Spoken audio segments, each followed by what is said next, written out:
안녕하세요.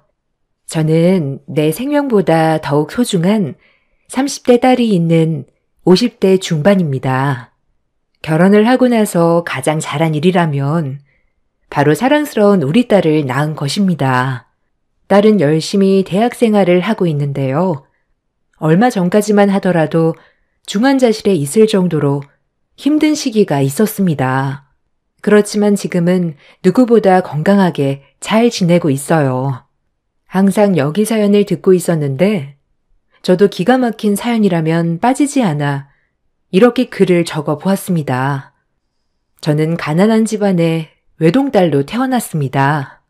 성인이 되자마자 부모님이 사고로 돌아가시게 되었고 저를 불쌍하게 여기셨던 지인분께서 중매혼을 해 주셨어요. 그렇게 중매혼으로 만나게 된 것이 딸의 아빠, 남편입니다. 남편 역시 넉넉하지 않은 집안의 장남이었고 결혼을 할 여자가 없어 고민이었던 상황이었습니다. 저기 순애 씨, 저희 집은 넉넉한 편이 아닙니다. 그렇지만 성실하게 일을 하고 있으니 언젠가는 좋은 날이 올 수 있겠죠? 아, 네, 괜찮아요. 저도 부모님이 다 돌아가셔서 가지고 갈 것이 없어요. 그래도 괜찮으실까요? 네, 저는 상관없습니다. 가정을 꾸리는 게 중요해서요. 일단 저희 부모님을 한번 만나보시겠어요?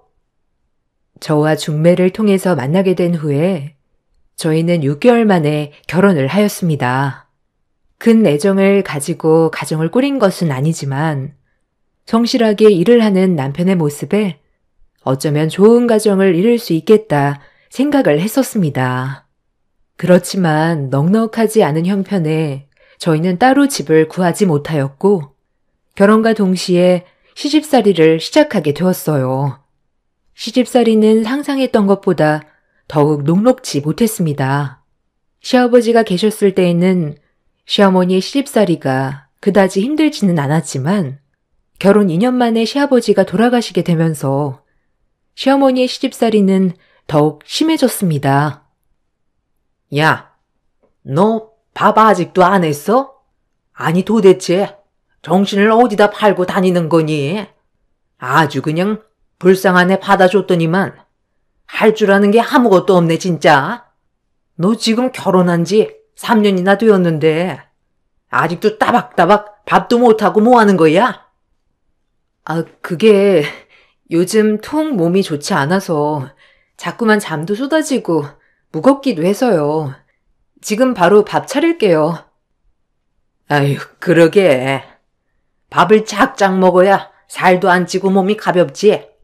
그렇게 삼시세끼 꼬박꼬박 먹으면 몸이 무거우니까 잠만 오지 않겠어? 정말 내가 식충이를 내 자식 짝으로 엮었다니. 내 손을 잘라야지 아주 그냥. 시모는 항상 저에게 막말을 내뱉었어요. 그때 당시에는 그것이 당연한 줄로만 알고 살았습니다.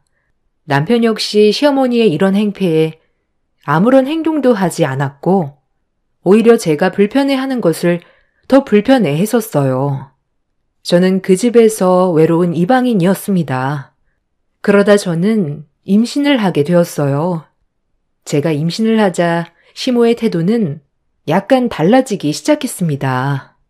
시모는 혹시라도 제가 장남의 대를 이을 장손을 임신한 것이 아닐까 하는 기대를 했던 것 같아요. 그래. 요즘 뭐 먹고 싶은 건 있냐? 아, 아니요. 그냥 딱히 생각나는 건 없어요.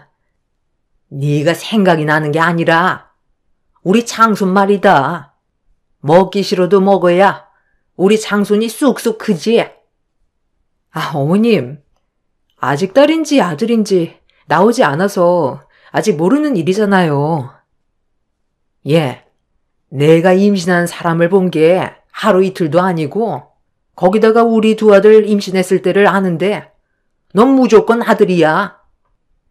시모는 확인이 된 것도 아닌데도 임신한 아이의 성별이 아들이라며 이야기를 했어요. 입덧을 할 때도 배가 불러오는 모양을 봤을 때도 무조건 아들이라 이야기를 했습니다. 그도 그럴 것이 시몬은 어디선가 무슨 얘기를 듣고 왔는지 이 집을 살릴 사람이 아들밖에 없다고 들었다며 더욱 장손에 집착을 하는 것이었어요. 예, 내가 어디서 조용히 말을 듣고 왔는데 우리 집안이 일어서려면 아들이 있어야 된다고 하더라. 우리 승남이도 자식들 중에 아들만 있다고 하고. 어머님, 요즘은 아들, 딸 상관없이 잘 기르는 게 최고래요. 누가 그러지? 그런 건 다 딸만 낳은 사람들이 하는 얘기다. 그거 위로해 주려고 하는 거야. 막상 아들 낳으면 나처럼 생각하는 게 대부분이니까 쓸데없는 소리 하지 말고 너는 출산만 잘 준비해라. 2000년대가 코앞인데 이런 이야기를 들을 줄이야. 저도 참 놀라웠지만 시모의 입장에서는 시아버지도 없고 두 아들 역시 상황이 좋지 않으니 믿을 건 장손이라 생각을 하셨던 것 같아요. 그렇게 10개월의 임신 기간이 지나고 저는 출산을 하게 되었어요. 출산을 하고 나서는 다시 시집살이를 하게 되었는데 그 이유는 단지 딸을 낳았다는 것 때문이었어요. 엄마, 우리 왔어. 얼른 나와보쇼. 뭐가 이쁘다고 나와보래? 허참, 아들인 줄 알았더니만. 그게 다 제가 딸 얘기를 해서 그런 거야. 정말 하나를 제대로 하는 게 없어. 어머님, 저희 아이 한 번만 봐보세요. 너무 착하고 순해요. 병원에서도 이렇게 순한 아이 처음 봤다며 이야기했어요. 딸이 순해야지. 우러져 끼는 순간 니넨 여기서 쫓겨날 줄 알아. 에휴, 식중이 하나 더 늘었네. 임신 기간 동안 그나마 잘해주었던 시모는 딸아이를 출산하고 나서 다시 예전의 독한 시모로 돌아왔어요. 산후조리를 해야 하는 기간에도 시모는 제가 누워있기만 하면 그 꼴을 보지 못했고 저는 결국 제대로 된 산후조리도 하지 못한 채 집안일을 해야만 했습니다. 시모의 모진 시집살이에도 불구하고 참아야 했던 이유는 다시 돌아갈 친정이 없었을 뿐만 아니라 아직 어린 딸아이가 있었기 때문이었어요. 그 덕분에 저는 몸 상태가 나빠지게 되었고 아무리 시도를 해도 임신이 되지 않았어요. 임신을 해도 계속해서 유산이 되기 시작했습니다. 남편은 그런 상황에서 저에게 더 멀어지기만 했어요. 그러던 중 차남이었던 시동생이 결혼을 하게 되었습니다. 이번에 승진이 결혼하는 색시 봤니? 너랑은 다르게 거기는 집안도 좋고 애가 싹싹하니 몸도 건강하더라. 네, 저도 봤어요, 어머님. 너 혹시나 네가 형님이라고 형님 대우 받을 생각일랑 하진 말아라. 알지? 너는 딸만 낳고 몇 년 동안 임신도 못했는데 어떻게 맏며느리라고 할 수나 있겠니? 에휴, 내가 그때 너를 받아주지 않았어야 하는 건데. 어머님, 그만 좀 하세요. 그러는 어머니 본인은 여자 아니에요? 요즘 시대에 누가 무식하게 아들, 딸 차별해요. 이제 지연이도 다 알아들어요. 한 번만 더 차별하면 지연이 데리고 나갈 테니 그런 줄 아세요. 알아들으라고 하는 말이야. 쓸데없이 딸이나 낳아가지고. 예, 아들을 낳았으면 얼마나 좋니? 애비도 방황하지 않고 우리 집안도 살렸을 거 아니야. 시모는 동선의 집안이 마음에 들었고 고아였던 저와는 다르게 행복한 가정에서 자랐다며 만족해했어요. 거기다가 시집을 오면서 따로 집도 구하고 왔다며 능력 없어 자신과 같이 살고 있는 것과는 다르다며 행복해 하셨습니다. 그렇게 동서가 결혼을 하고 나서 동서는 바로 임신을 하게 되었어요. 동서가 임신을 했을 때에는 아이의 성별을 예상할 수 있었는데 아들이었던 것입니다. 어머나, 우리 둘째가 아들을 임신했구나. 아유, 장하다 장해. 역시 우리 복덩이가 이번에 들어왔던 거야. 아이고, 장해라. 몸은 힘들지 않고? 아유, 어머님. 다 어머님 기도 덕분이죠. 몸은 힘들지 않은데 아이가 이것저것 먹고 싶은 게 많은가 봐요. 아이고, 우리 귀한 장순이 배가 고프다고? 아유, 그러면 안 되지, 안 돼. 예, 너는 가서 고기도 굽고 전도 좀 해봐라. 아, 하는 김에 둘째 좋아하는 잡채도 좀 하고. 네? 지금요? 아니, 지금 재료도 없고 그냥 있는 걸로 먹게요. 아니, 지금 장순이 배가 고프다는데 재료가 없으면 당장 달려가서 사와야지. 아, 뭐하고 있는 거야? 어머님, 괜찮아요. 그냥 집에 가서 먹으면 돼요. 아니다, 아니다. 금방 밥 차려줄 테니까 먹고 좀 쉬고 있어. 집에 가면 또 밥 해야지 힘들잖니? 여기서 먹고, 아니다. 앞으로는 우리 집에 와서 밥 먹고 가거라. 시모는 장손을 임신했다는 말만 듣고서는 아직 태어나지 않은 아이에 대한 애정을 보이셨어요. 동서는 어머님의 사랑을 받으며 매일매일 집으로 와 밥을 먹기 시작했고, 동서가 힘들어 집에 오지 못하겠다고 하는 날에는 저에게 바리바리 음식을 싸들고 가 동서네로 가져다 달라고 호통했죠. 짜증나고 힘들기도 했지만 혹시라도 내가 잘못하게 되면 딸 지연이에게 못되게 굴까 싶어 외출하는 김에 들렸어요. 음식을 싸고 가 동서네 집으로 간 날에는 동서는 제 속을 뒤집어 놓았습니다. 어머, 형님. 어머, 이 많은 걸 형님 혼자 하신 거예요? 어머, 대단하시네요. 그나저나 우리 어머님 장손이 태어나면 땅이며 예금이며 다 물려준다고 벌써부터 준비하시더라고요. 아, 그래? 몰랐네. 형님은 뭐 받으신 거 없으세요? 아니, 어머님은 민망하게 저한테만 그러시더라고요. 형님도 지금이라도 늦지 않았으니 힘 좀 써보세요. 저흰 이제 장손만 잘 키워도 될 것 같아요. 어머님이 땅도 주신다지 돈도 주신다지 걱정될 게 없네요. 동서가 출산을 하고 난 후에는 더욱 심한 차별이 시작되었어요. 점점 시간이 지날수록 딸아이와 조카의 차별은 더더욱 심해졌습니다. 동서는 아들 손주를 낳았다는 이유만으로도 시댁에서 사랑을 받았어요.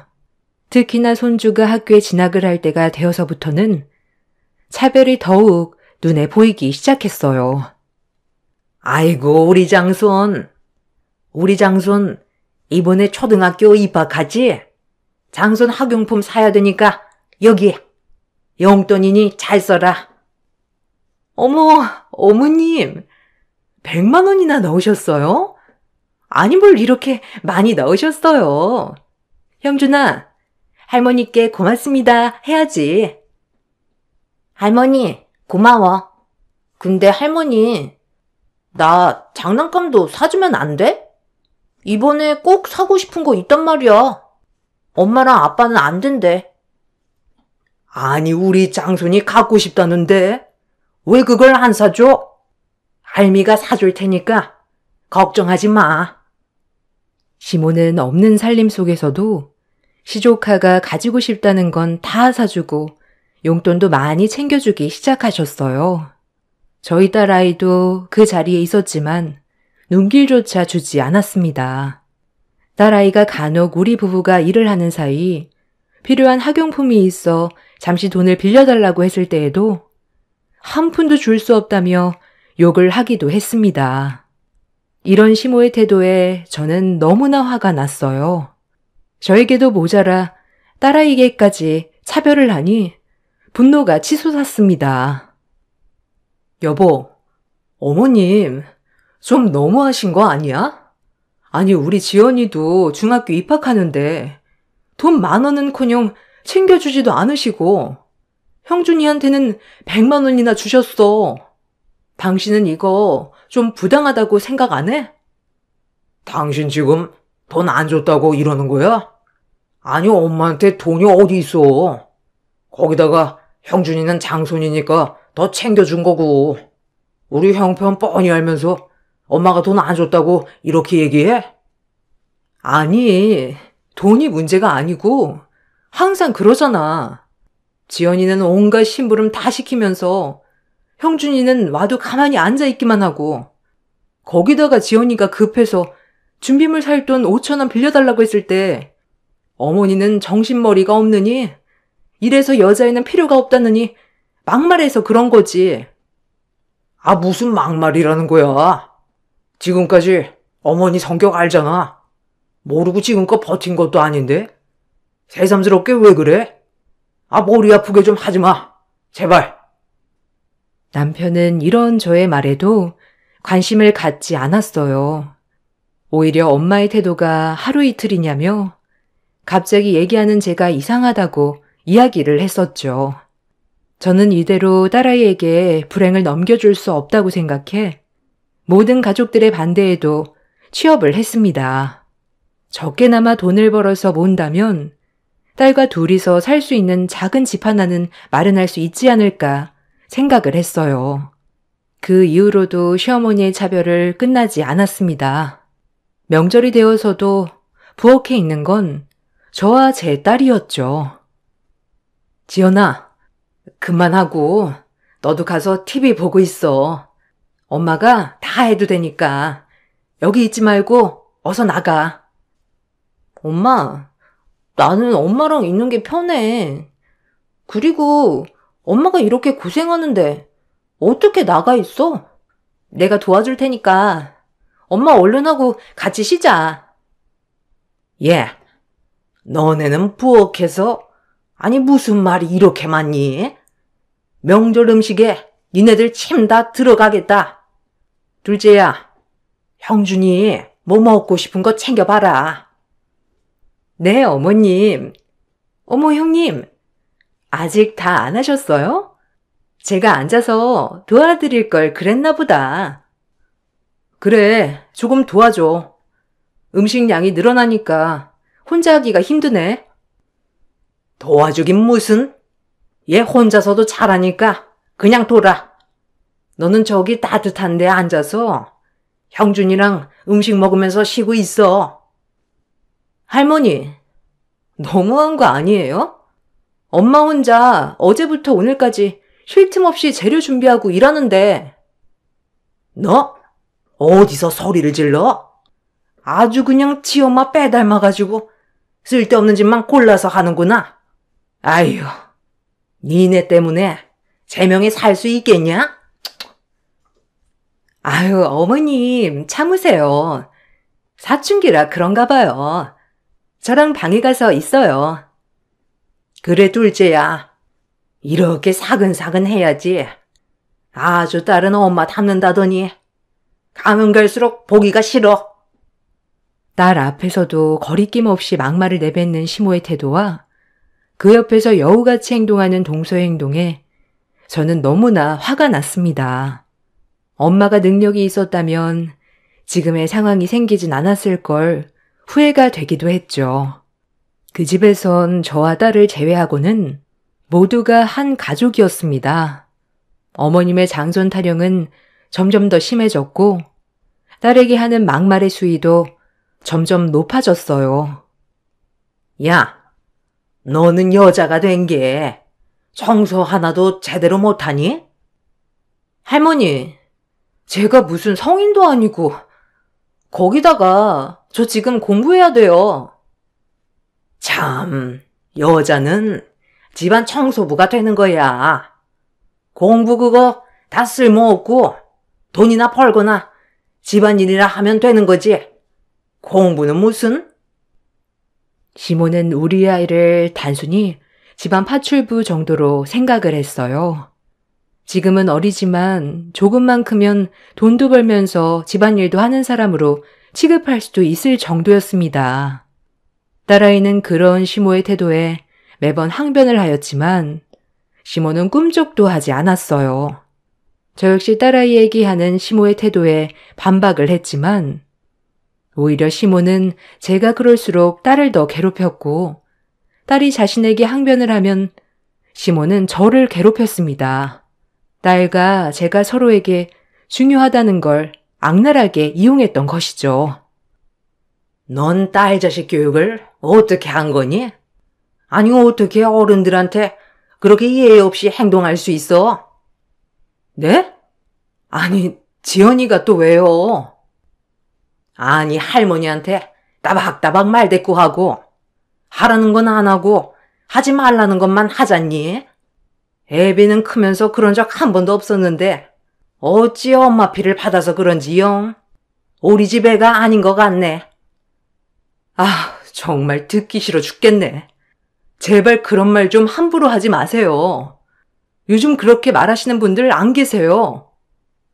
아니 없긴 왜 없어? 다들 앞에서 티만 안 내는 거지. 원래 손녀보다 손주가 더 이쁜 법이야. 핏줄이 왜 핏줄인데? 너는 아들도 안 낳아봤으니 내 마음을 알기나 하겠니?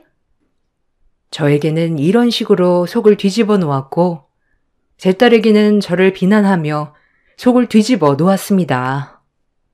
지연애미야, 지연이 살 이대로 둘 거니? 지연이가 왜요? 지금 살이 너무 빠져서 오히려 쪄야 할 상황인데. 아니 이게 뭐가 날씬해? 맨날 밥만 축내니 이렇게 살이 찌지. 아, 할머니, 왜 또 그래? 너 막 났나 진짜? 그런 말 할 거면 그냥 나가. 으이그, 네가 그러는 게 다 니네 엄마 탓이다. 어찌 교육을 시켜가지고 이런 말버릇 없는 애로 자랐을까? 할머니가 말이 되는 소리를 해야지. 넌 네 애미 닮아서 아주 그냥 게을러 터졌구나. 밥을 작작 먹어야 몸도 가볍고 움직이게 되는 거야. 맨날 삼시세끼 다 챙겨 먹으니 몸이 둔할 수밖에. 어머니야말로 살 좀 빼세요. 다 늙어서 관절도 안 좋으시면서 뭘 삼시세끼 다 챙겨 드세요? 몸 가벼워지게 하루에 한 끼만 잡수세요. 지연이 평균 체중도 안 되는데. 아니 무슨 소리를 하는 거예요 진짜? 저에게 했던 막말을 그대로 딸에게 하는 꼴을 보니 저는 더 이상 그 집에서 살 수 없다 생각이 들었어요. 남편에게도 계속해서 이야기를 했지만 남편은 마치 다른 집 이야기처럼 받아들이기만 했습니다. 저와 딸의 상처는 점점 더 깊어졌고 그동안 열심히 모아둔 돈을 가지고 작은 전세방이라도 알아보자며 남편을 설득했어요. 아니 갑자기 무슨 뿡가야? 우리가 그렇게 넉넉해 보여? 여보, 우리 여기서 어머님이랑 같이 살다가는 나뿐만 아니라 우리 지연이도 죽게 생겼어. 당신 뻔히 알고 있으면서 뭘 물어보는 거야? 아, 어머니 이제 나이도 드실 만큼 드셔서 전처럼 그렇게 심하게 못하시잖아. 심하게 못하시기는? 공부하는 딸아이한테 집안 청소부가 되라니 돈이나 벌라니 이런 소리가 어떻게 심하게 하는 소리가 아니야? 아, 옛날 어른이니까 그런 소리 할 수도 있는 거지. 당신도 알잖아. 워낙 고지식한 거. 이젠 나도 못 참아. 당신이 안 나가겠다고 하면 나는 지연이만 데리고 나갈 테니까 그렇게 알아. 저는 열심히 모아둔 돈을 가지고 작은 전세방을 얻어서 그 집을 나오게 되었습니다. 갑자기 집을 나간 저를 두고 시댁 식구들은 온갖 욕을 해왔지만 감옥에서 나온 것 같이 오히려 해방감이 들어 아주 살 것만 같았죠.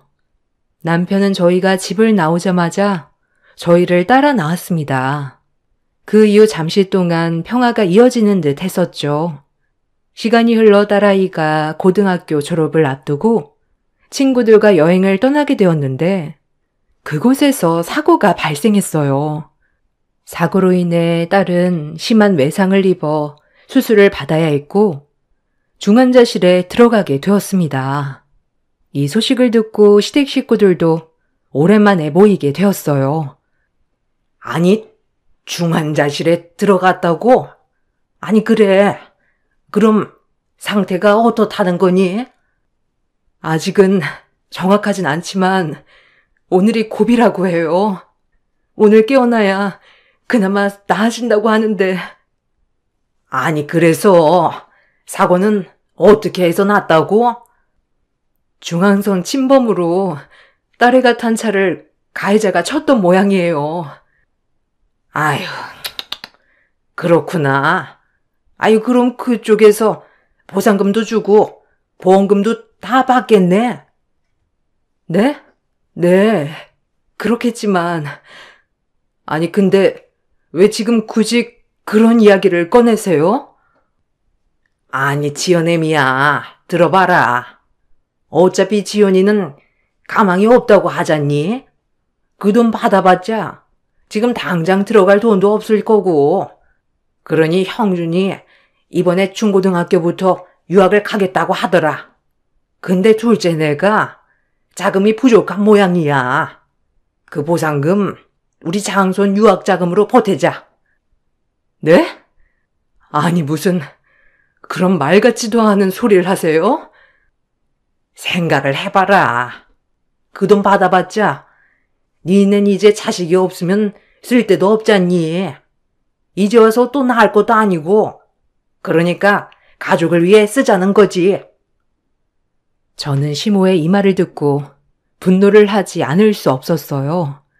주변의 시댁 식구들도 모두 있었지만 누구 하나 시모의 말을 말리는 사람이 없었습니다. 다들 이 소식을 알고 있는 눈치였고 한 번쯤은 서로 이야기를 했던 내용이었던 것 같았어요.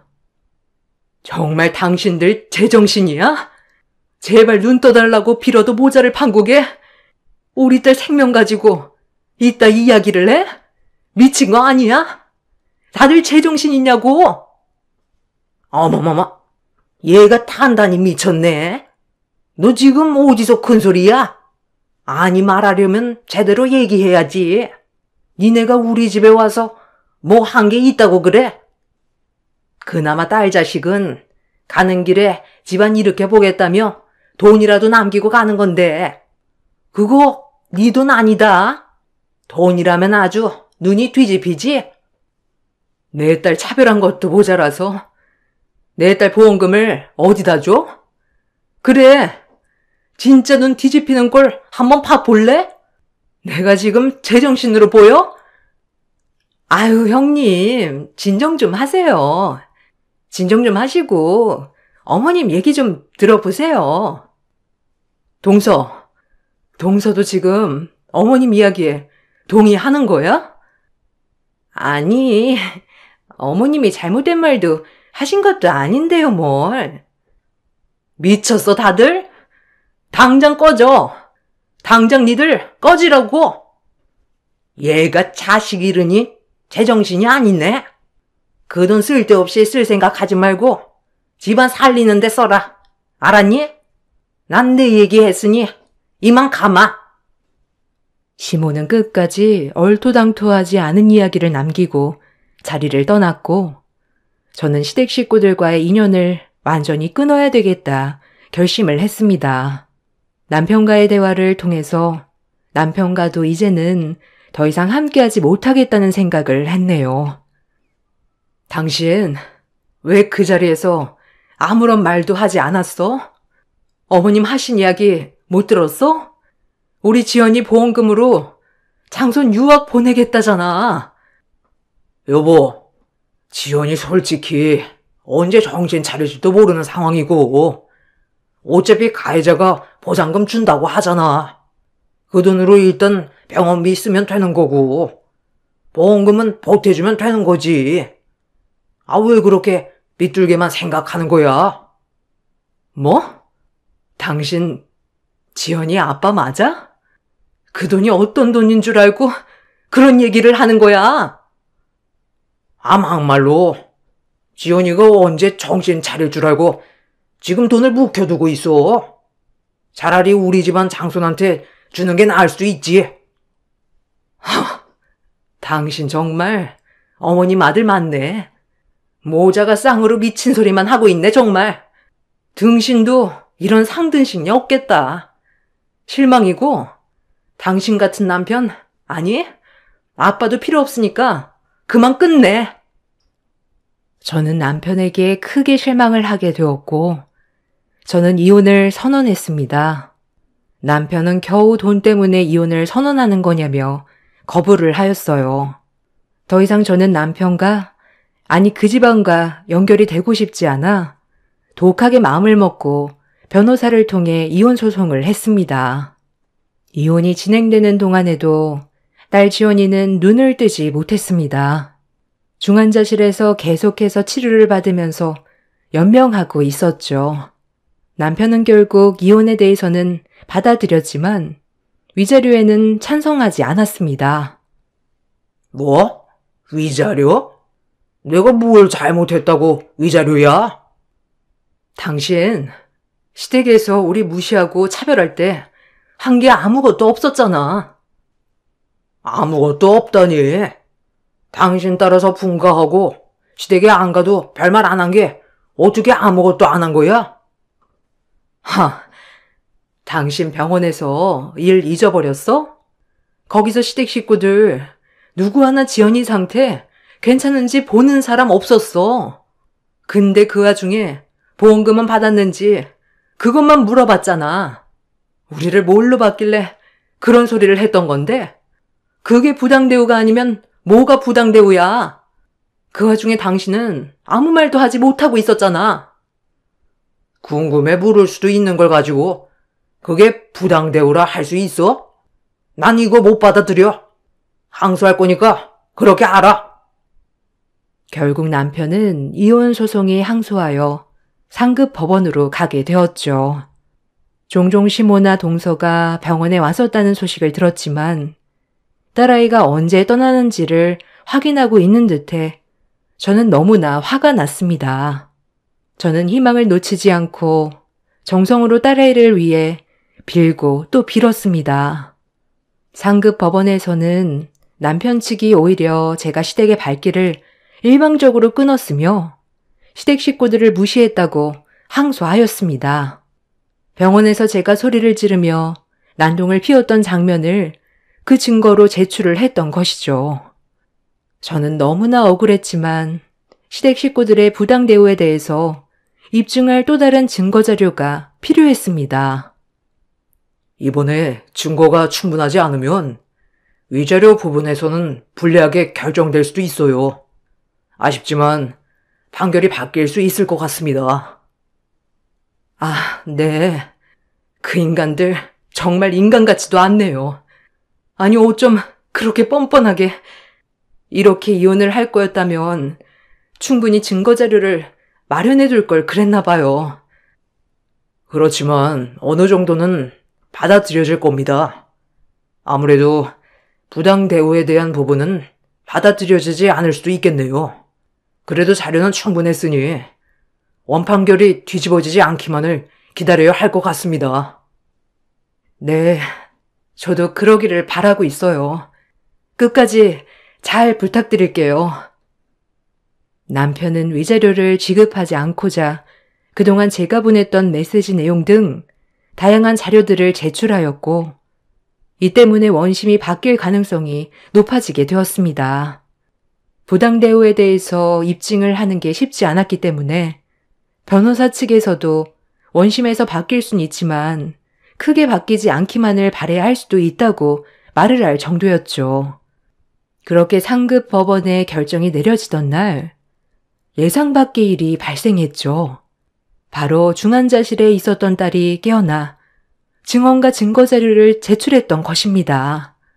시댁 식구들은 법원에 나타난 딸아이를 보고 기겁을 했습니다.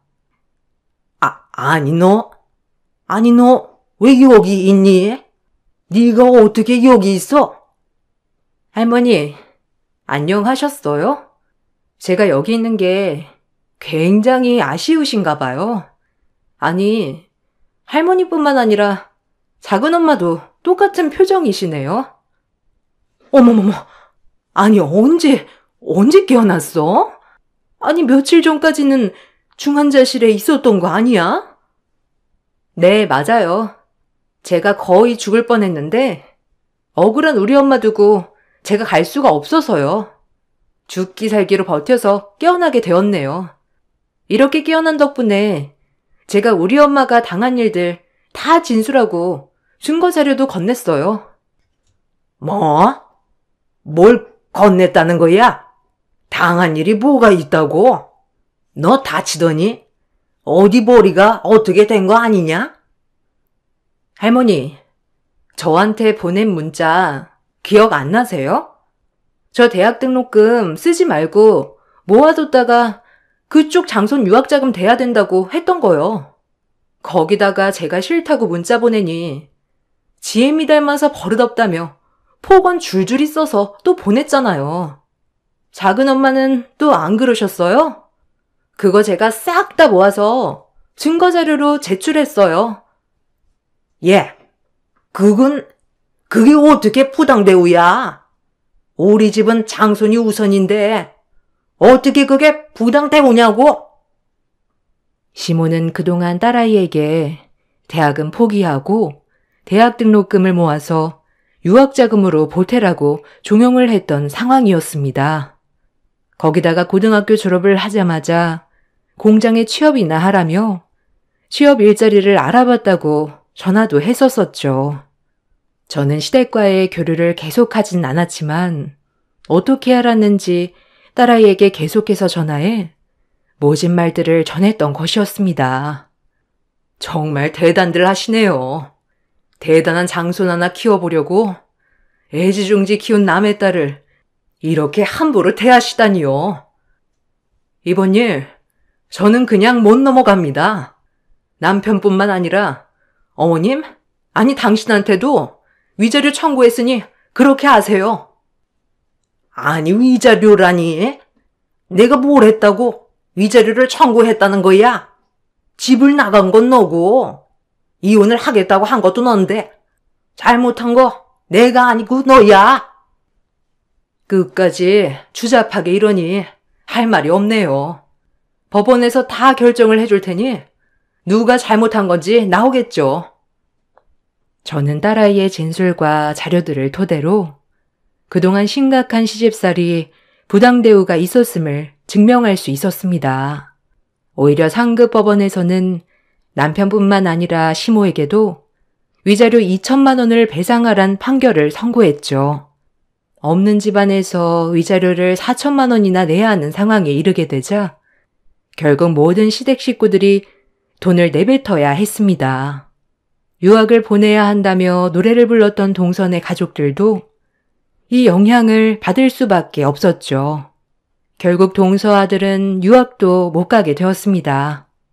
몇 년 후 지인을 통해서 전해 들었던 얘기는 더욱 놀라웠죠. 어머머머, 너 그거 들었어? 아니 너희 전남편네 집안 요즘 난리도 아니잖아. 왜? 거기는 우리만 나가면 잘 살 것처럼 얘기하더니 무슨 일 있대? 그 둘째 내 아들 있지? 걔가 글쎄 크면서 온갖 사고란 사고는 다치고 다닌다고 하더라고. 그거 수습하느라 없는 집안 돈들 싹 다 모아서 쓰고 있다면서 소문 쫙 났어. 지인을 통해서 들려온 소식은 장손하면서 떠받들던 장손이 온갖 사고를 치고 다닌다는 소식이었습니다. 집안을 일으킬 거라면서 저희를 구박하고 핍박했던 이유였던 그 장손이 결국 그 집안을 더 망치게 하고 있었던 것이죠. 결국에는 이렇게 될 것을 알았는지 딸아이는 이 이야기를 듣고서는 속 시원하다며 크게 웃더라고요. 저희는 소소한 추억을 쌓으면서 서로 의지해 살아가고 있습니다. 요즘 시대에 딸이면 어떻고 아들이면 어떻다 하는 건 너무 구식인 거죠. 차별은 다시 자신에게 도구로 돌아온다는 걸 이렇게 알게 되었습니다. 저의 긴 이야기 들어주셔서 감사합니다. 모두들 행복하세요. 안녕하세요. 저는 현재 서울 연희동에서 살고 있는 40대 여자입니다. 최근에 복잡한 사건이 해결되고 어느 정도 여유가 생겨서 사연을 신청하게 되었습니다. 지금 생각해봐도 너무 어이가 없는 일이라 저는 뇌가 없는 사람인 줄 알았습니다. 3년 전에 아주버님이 늦은 결혼을 했었는데 10년간 결혼 생활을 하면서 지켜본 결과 왜 여자가 생기지 않는지 이해가 될 정도로 어느 여자가 봐도 정말 한심해 보이는 사람이었습니다. 게으르고 하는 거 없이 맨날 짐에만 처박혀서 컴퓨터 앞에서 떠나지 않는 아주버님을 어느 여자가 좋아하겠어요. 시부모님한테 재산이 많다 보니 그거 하나 믿고 아무것도 하지 않았습니다. 시댁 집안에서 제일 불필요한 사람이었고 차라리 없는 게 속 편할 정도로 시부모님도 이미 두 손 두 발 들고 포기한 상태였죠. 저는 그런 아주버님이 도대체 무슨 생각으로 사는지 이해를 할 수가 없었어요.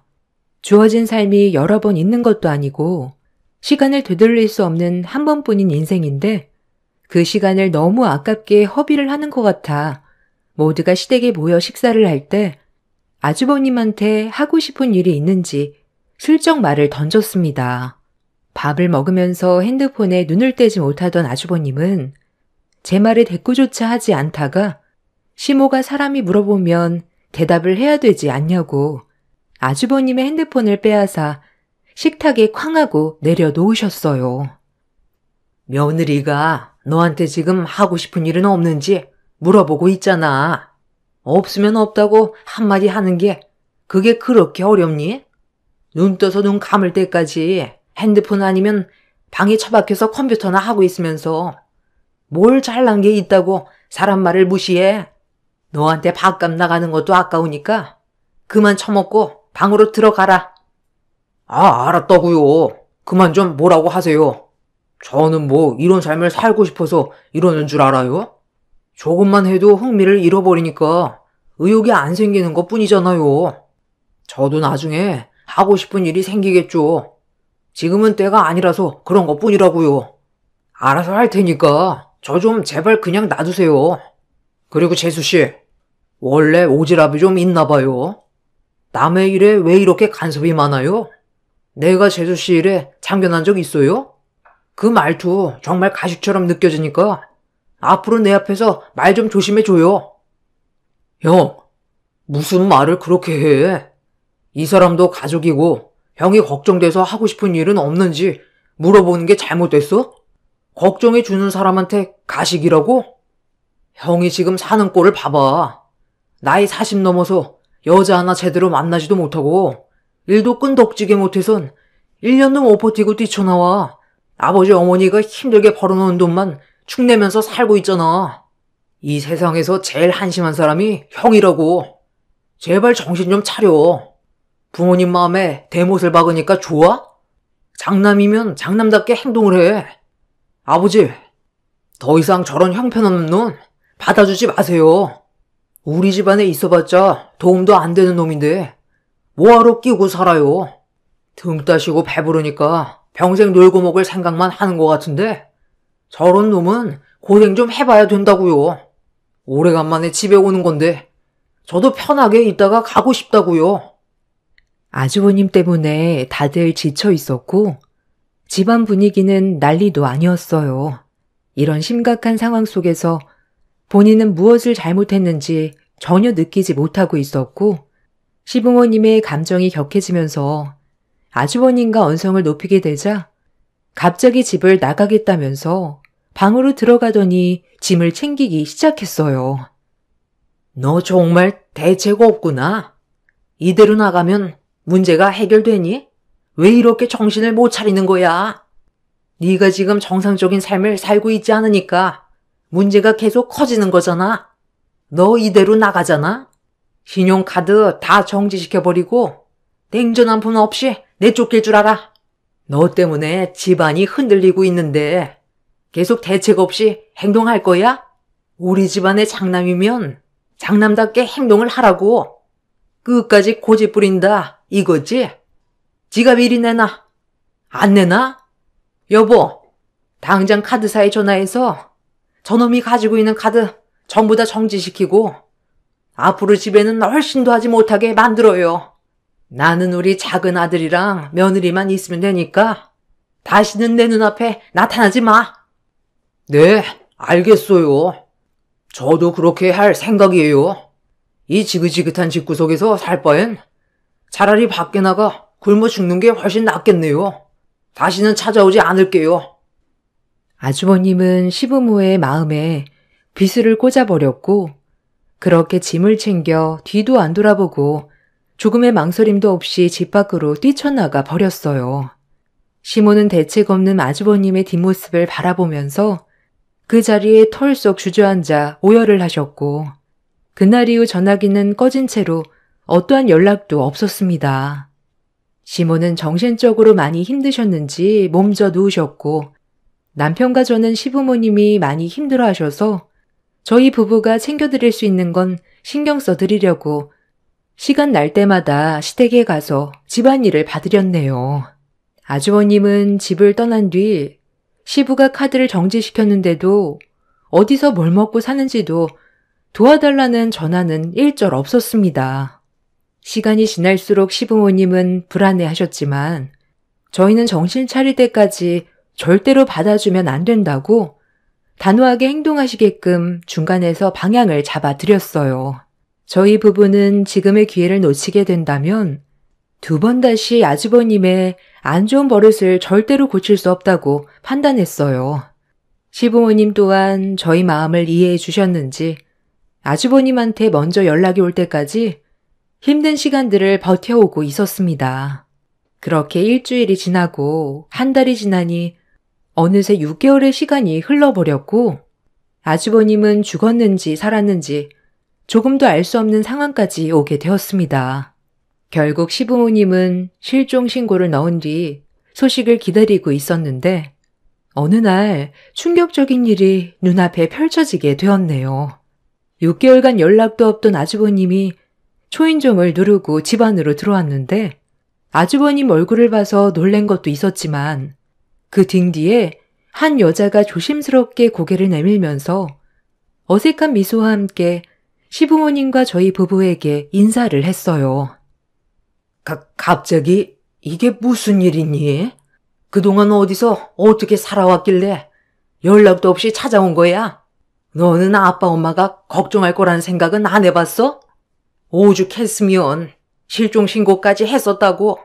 도대체 6개월 동안 어디서 뭘 한 거야? 그리고 뒤에 있는 그 아가씨는 누구니? 설마 너 사고 치고 들어온 건 아니지? 아, 사고라뇨.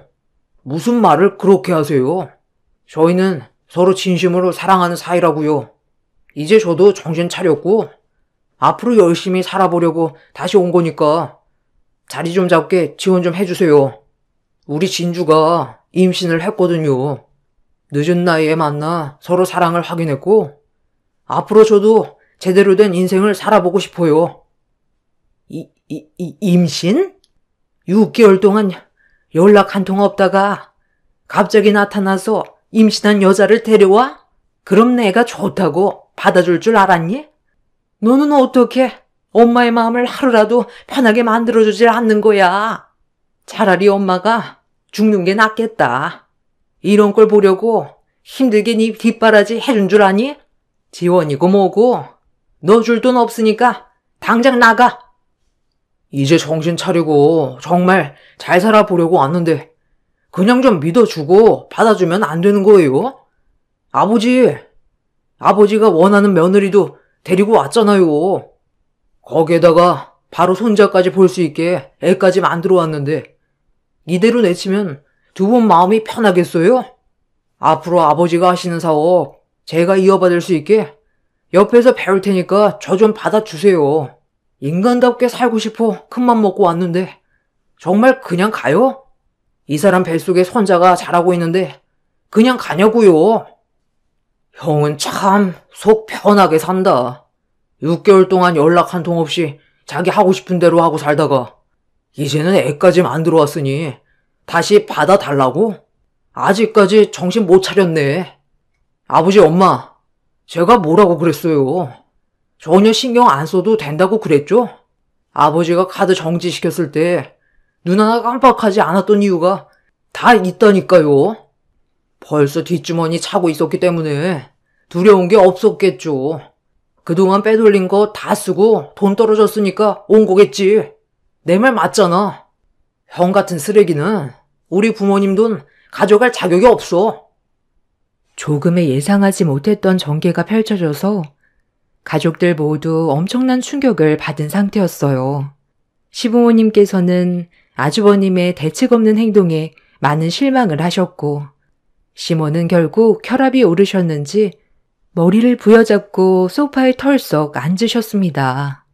막무가내로 임신한 여자를 밀고 들어오려는 아주버님을 남편이 들어오지 못하게 막아섰어요. 아주버님은 남편을 향해 주먹을 올리려 하길래 제가 그만하시라고 화를 내면서 얼굴을 붉혔어요.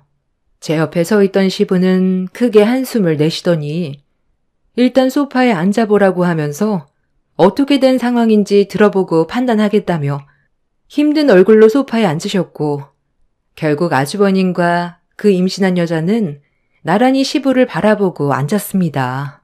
그리고 6개월간 무슨 일이 있었는지를 전부 설명을 하더라고요. 그 말을 듣고 있던 저는 더 이상 제 귀를 더럽히고 싶지가 않았습니다. 아버지가 카드 정지시키기 전에 이미 저는 아버지 카드에서 돈을 적당히 빼서 제 통장에 따로 쟁여놓고 있었어요. 너무 많이 빼면 안 좋은 말 듣게 될까봐 혹시 모를 일을 대비해 조금씩 모아두고 있었는데, 그때 한바탕 난리가 난 뒤 집을 나갔을 때 모아두었던 돈을 전부 현금으로 빼놓은 뒤 조금씩 쓰고 있었어요. 분명 제가 연락도 없이 잠적을 하게 되면 찾게 될까봐 미리 돈을 인출해서 현금으로만 가지고 있던 거예요. 그렇게 홀로 지내다가 매번 아침마다 방문하던 카페에 유리창으로 되어 있는 현관이 깨져 있더라고요. 온몸을 떨고 있는데 그 모습을 보는 순간 지켜주고 싶은 마음이 들었어요.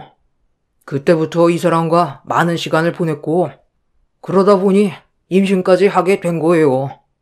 서로의 마음이 확고하니까 데리고 온 거지. 임신했다는 이유 하나만으로 온 거겠어요? 저도 이제 사람답게 살고 싶어요. 저에게 정말 소중한 사람이고 앞으로 변화되는 모습 보여줄 테니까 한 번만 저 좀 믿어주세요. 그래, 그건 그렇다 치고 아가씨는 저놈이 어디가 좋아서 여기까지 온 거요? 임신을 해서 온 것도 있긴 하겠지만 정말 미래를 함께할 생각이요? 아가씨 부모는 이 사실을 알고 있고 어린 나이도 아니고 상당히 늦은 나이에 이렇게 대책 없이 행동하면 어떻게 해요? 그쪽 집안에서 이 사실을 모르는 건 아니죠? 이런 말씀 드리는 게 저에 대해 안 좋은 시선으로 바라보실 순 있겠지만 저는 보육원 출신이에요. 저희 부모님 존재 자체를 모르고 자라왔어요. 아니, 뭐라고요? 보육원 출신? 어쩐지. 부모가 없으니 그 나이 먹고 처신을 이렇게밖에 못하지. 동네 창피하게 나이 40 넘어서 임신이 웬 말이야. 그쪽 사정까지 봐줄 정도로 내가 지금 정신이 온전하진 않거든. 그러니 저놈 데리고 둘이서 지지고 볶던 알아서 하세요. 나는 땡전 한 푼 줄 수 없으니까. 제가 먼저 인사를 드리고 제대로 된 절차 밟아서 정식으로 인사를 드렸어야 했는데 생각 없이 행동한 점에 대해 정말 죄송합니다. 하지만 저 정말 이 사람을 진심으로 사랑하고 있어요. 평생을 함께하고 싶고 이 사람 없으면 더는 못 살 것 같아요. 많이 노여우시겠지만 저희 결혼 허락해 주시면 안 될까요? 이 사람이 그동안 못했던 거 제가 대신 앞으로 2배, 3배 더 잘하도록 할게요. 6개월 동안 얼마나 마음고생이 심하셨겠어요. 제가 준하 씨 꼭 사람 만들어 놓을 테니까 한 번만 믿어주세요. 준하 씨, 뭐 하고 있어? 다시는 과거의 모습으로 돌아가지 않겠다고 확실하게 말씀드려. 나랑 함께하고 싶으면 믿음을 드려야지. 아주버님은 임신시켜 데려온 여자의 말이 끝나자마자 시부모님 앞에서 처음으로 무릎을 꿇고 그동안의 잘못된 행실들에 대해 용서를 구했습니다. 그 모습을 본 시부모님은 당황스러워하셨고 남편은 무릎 꿇고 있던 아주버님의 모습을 보고 전부 다 연기하는 거라면서 절대로 속으면 안 된다고 큰 소리를 쳤어요. 시부모님은 아주버님의 처음 본 모습에 깊은 고민에 빠지셨고 쉽게 입을 떼지 못했는데 그때 임신한 여자가 테이블 위로 결정적인 물건 하나를 올려놓았어요. 임신한 초음파 사진을 내밀었고 7주 차가 되었다는 말에 시부모님은 깊은 한숨을 내쉬었습니다. 결국 두 분은 아주버님과 임신한 여자의 간절한 부탁에 결혼을 허락해 주면서 정식 며느리로 받아들여 줬어요. 그리고 이때부터 제 사연이 본격적으로 시작이 되었습니다. 아주버님과 결혼식을 올리기 전까지만 해도 착한 줄 알았던 형님은 결혼식 이후 정식 며느리가 되고 나서부터 180도 달라졌어요. 보육원 출신의 힘든 삶을 살아왔고 거기에 임신까지 해서 그런 상황들을 안타깝게 보고 받아준 건데 형님은 임신을 무기 삼아 시부모님한테 무리한 요구를 하기 시작했고 그런 말을 옆에서 듣고 있던 저는 도가 지나친 것 같아 먼저 입을 열었습니다. 형님, 그건 아니죠. 뱃속에 있는 아이가 장손이라고 비싼 아파트를 해달라는 게 말이 된다고 생각해요? 지금 사는 아파트도 충분히 넓고 좋은 곳이잖아요. 동서, 내가 지금 동서랑 대화하는 거 아니잖아. 어머님이랑 대화 중인데 왜 끼어들어? 잠깐 자리 좀 비켜주지. 동서 때문에 방해되잖아. 형님이 식구로 들어온 지 얼마나 됐다고 어머님한테 말도 안 되는 가격대의 아파트를 해달라는 거예요? 며느리로 받아들여준 것도 감사하게 생각해야죠. 동서는 원래 남이 말할 때 끼어드는 게 전문이야? 내가 어머님이랑 단둘이 대화하고 싶다고 했었잖아. 어머님, 동서 좀 밖으로 나가라고 하면 안 될까요? 그래. 일단 작은 애는 잠깐 거실에 있어라. 무슨 이유 때문인지 한번 드러나 보자. 너무 터무니없이 무리한 요구를 하면 나도 들어주는 건 힘들다. 시모와 형님의 대화에 제가 끼어들자 저를 불편하게 생각하면서 자기가 원하는 방향대로 흘러가지 않자 기분이 많이 안 좋았는지 시모에게 불만을 털어놨고 가족의 분열을 원하지 않았던 시모는 저보고 잠깐 나가 있어달라면서 형님이 구체적으로 무엇을 원하는지 들어보고 싶어 하셨어요. 결국 저는 시모의 말대로 방에서 나와 거실에 앉아 있었는데 형님이 도대체 무슨 생각으로 시모에게 아파트를 해달라는 말을 한 건지 자세하게 들어보려고 방문에 귀를 기울였습니다. 어머님, 지금 가지고 계신 아파트 이번에 입주자가 이사가면서 새 입주자가 아직 들어오지 않았다면서요? 저도 어제 그이한테 들었거든요. 지금 살고 있는 집, 곧 태어날 아이랑 살기엔 좀 적응감이 있는 것 같아서요. 그래도 34평이면 아무래도 아이한테 필요한 물건 들여놓다 보면 34평도 많이 작잖아요. 그리고 살짝 외곽 지역이라 좀 더 번화가에서 생활하고 싶은데 어머님이 가지고 계신 아파트가 딱 시내 중간에 있잖아요. 거기에다가 50평이면 저희 세 식구 정말 넓게 사용할 수 있을 것 같아요.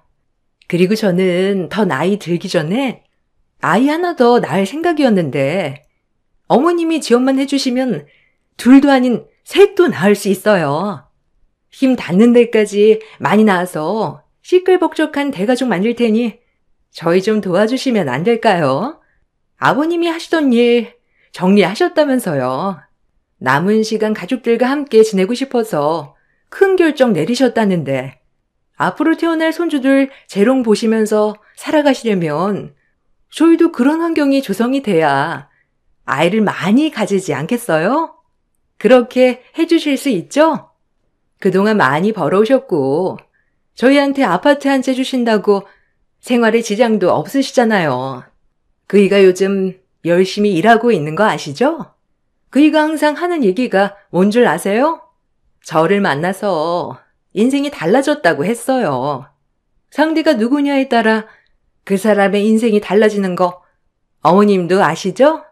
지금 그이가 가족을 위해 열심히 노력하고 있는 모습만 봐도 뿌듯하지 않으세요? 복잡하게 생각하지 마시고 그이가 얼마나 많이 바뀌었는지만 보세요. 저희를 위해서 해주실 수 있죠? 아파트 문제는 나 혼자 해결할 수 있는 게 아니니 너희 시아버지 들어오면 그때 다시 진지하게 대화를 좀 해보도록 하마. 그리고 크게 기대는 하지 않았으면 좋겠다. 너무 뜬금없이 아파트 얘기가 나와서 많이 당황스럽기도 한데 너희들이 지금 살고 있는 위치가 많이 불편하고 힘들다고 하지만 그 집도 너희들이 살기에는 괜찮은 집이거든. 그리고 적은 금액대의 아파트도 아니고 청담동에서 손에 꼽히는 50억짜리라 쉽게 결정할 수는 없으니 CM이 입장도 이해해 줄 수 있지? 제가 원한다고 해서 바로 받을 수 있는 것도 아니니 기다릴 수밖에 없겠죠. 하지만 저 아니면 그이는 다시 예전처럼 형편없는 삶으로 다시 돌아갈 거예요. 어머님도 잘 아시죠? 저 아니었으면 그이는 변할 수 있는 인간이 아니었다니까요. 기다려드릴 순 있겠지만 그 시간이 저도 오래 지속되는 건 힘들 것 같아요. 결혼 전과는 완전히 다른 사람이 되어버린 형님의 모습에 온몸에 소름이 돋았어요. 한두 푼 나는 금액대의 아파트도 아니고 청담동에 있는 50억짜리 아파트를 아무렇지 않게 달라고 하는 형님의 말에 보통 사람이 아닌 건 확실하게 생각했었습니다. 그리고 형님의 행동을 보면 아주버님을 진심으로 사랑하는 게 아닌 시부모님의 뒷배경을 보고 결혼을 한 듯 보였습니다. 돈에 대한 씀씀이도 상당했었지만 그 돈을 충당해 주는 건 전부 아주버님이었어요. 40이 넘는 나이 동안 기술을 배운 것도 아니고 할 줄 아는 게 아무것도 없어서 아르바이트 정도 하면서 시부모님한테 돈을 받아 생활비로 쓰고 있는 정도였어요. 아주버님이 변하려고 노력하는 것 하나만으로도 크게 보셨고 형님네 애가 앞으로 잘 살아가길 진심으로 응원하셨습니다. 그런데 그런 감사함은 모른 채 아파트를 달라고 당당하게 요구하는 형님을 보니 아주버님이 결혼을 잘못했다는 걸 알게 되었고 형님이 거실로 나와 방으로 들어갔을 때 시모와 급하게 대화를 나눴어요. 시모는 굳어진 얼굴 표정으로 깊은 생각에 빠지셨고 저는 앞으로 어떤 결정을 내리실 거냐고 여쭤봤는데 시모는 시부와 대화를 해봐야 할 것 같다며 머리가 많이 지끈거리셨는지 눕고 싶어 하시길래 조용히 방문을 닫고 나왔습니다. 그리고 방으로 들어가 버린 형님의 방문을 두드렸고 잠깐 대화 좀 하자며 안으로 들어갔어요. 저를 경계하듯 쳐다보고 있던 형님은 기분 나쁜 얼굴 표정으로 저에게 쏘아붙이듯 무슨 말이 하고 싶어서 들어왔냐고 짜증을 냈습니다. 제가 무슨 말을 하고 싶겠어요. 그 아파트에 입주한다고 삶이 많이 달라지는 것도 아닌데 굳이 그 아파트를 달라고 해서 뭐 하려고요? 그 아파트에서 살면 삶이 달라질 것 같아요? 비싼 집에 들어갔으니 집안을 비싼 물건으로 채워 넣어야 할 것 같고 다른 사람들이 외제차 타고 다니니까 형님이랑 아주버님도 고가의 외제차를 타고 싶겠죠. 점점 욕심은 늘어갈 테고 그렇게 되면 집안 분위기는 안 좋아질 거라는 건 생각 안 해봤어요? 제가 봤을 땐 지금 살고 있는 집도 충분하게 느껴지는데요. 괜한 욕심은 화를 불러일으킨다는 거 모르세요? 그리고 아버님, 어머님께서는 형님이 마음에 들어서 받아준 게 아니라는 것도 아실 텐데요. 너무 당연시하게 요구하시니까 정말 당황스럽네요. 새 식구로 들어온 지 이제 7개월째인데 어떻게 50억 아파트를 달라고 할 수 있는지 정말 대단하십니다. 살면서 형님처럼 철판 두꺼운 사람은 처음 보는 것 같아요. 그렇다고 아버님, 어머님께 잘 보이려고 노력하는 모습을 보이는 것도 아니잖아요. 내가 갑자기 나타나서 동서 자리를 꿰찰까봐 걱정돼? 그이가 이 집 장남 아니야? 그럼 당연하게 요구할 수 있는 것들이라고. 두 분께서 돌아가시면 그 많은 재산 우리 그이가 어차피 다 받게 되는 거고 그 집도 우리 그이께 될 텐데 동서가 이래라 저래라 할 위치는 아니지. 나 좀 누워야 할 것 같으니까 그만 나가줬으면 좋겠는데. 내가 그이 사람 만들어준 것만도 감사하게 생각해야 되는 거라고. 특별한 기술도 없는 사람이 나랑 결혼하고 나서 하루도 안 빠지고 밖에서 일하는 거 보면 몰라? 전 재산을 줘도 모자랄 판에 재산도 엄청 많은 집안에서 그이랑 곧 태어날 아이를 위해 50억짜리 아파트 하나 달라는 게 동수한테 싫은 소리 들어야 될 정도로 내가 실수했다고는 안 보이네. 그리고 나 임신한 거 안 보여? 노산이라 조심해야 되는데 동서 때문에 스트레스 받아서 유산이라도 하면 책임질 거야? 형님과는 대화 자체도 통하지 않았지만 제 기분이 더 안 좋았던 건 모든 걸 당연시하게 생각하는 게 저를 화가 나게 만들었습니다. 그날 저녁 가족들이 한자리에 모였고 형님이 요구한 50억짜리 아파트 문제로 시부모님이 방에서 진지한 대화를 이어나갔습니다. 그리고 잠시 뒤 방에서 나온 시부가 모두를 불러보았습니다. 청담동에 있는 그 아파트 너희들한테 주기로 결정 내렸다. 네가 그래도 늦게나마 정신을 차린 것 같고 큰며느리와 결혼하고 나서 지금까지 단 한 번도 가정이 소홀한 적 없이 살아온 걸 봤을 때 어느 정도 책임감도 느끼고 앞으로도 열심히 살아갈 것 같아. 아버지가 너를 한번 믿어주도록 하마. 내가 지금까지 힘들게 돈을 벌어 모았던 이유가 나 혼자 잘 살자고 그런 것도 아니고 우리 가족 전부 잘 먹고 잘 살자고 지금까지 힘들게 달려왔었고 최근까지도 일에 매달렸던 건 그만큼 가장의 무게는 무겁고 끝까지 가족을 위해 희생을 해야 된다는 거다. 나도 이제 체력적으로도 많이 힘들고 지금까지 무리하게 버티면서 이끌어온 사업을 정리하게 됐지만 그래도 후회는 없고 남은 인생은 너희 엄마랑 같이 노후를 즐기면서 살아가려고 이미 계획 중이었다. 공기 좋은 곳에 벌써 집도 알아놨으니 명절 때나 가끔 얼굴 보는 걸로 하자. 내가 가지고 있던 재산들은 전부 처분한 상태지만 아직 청담동 아파트 하나 남았고 지금 너희들과 함께하고 있는 이 집 이렇게 총 2개 남겨놨다. 왜 집을 2개나 남겨놨는지 대충 알겠지? 청담동 집을 큰며느리가 원했으니 거기는 너희들이 살고 이 집은 작은 아들과 작은 며느리가 살면 될 것 같다. 두 집 다 시세는 어느 정도 비슷한 것 같은데 이 정도면 서로 불만 없을 것 같은데 어때? 조건이 마음에 드니? 아버님, 잠깐만요. 그러니까 청담동 아파트를 이 사람한테 주시겠다는 거죠? 그런데 이 집은 왜 서방님한테 주려는 건데요? 연희동 집값도 상당히 비싼 걸로 알고 있는데 조건이 똑같으면 그건 좀 불공평한 거 아니에요?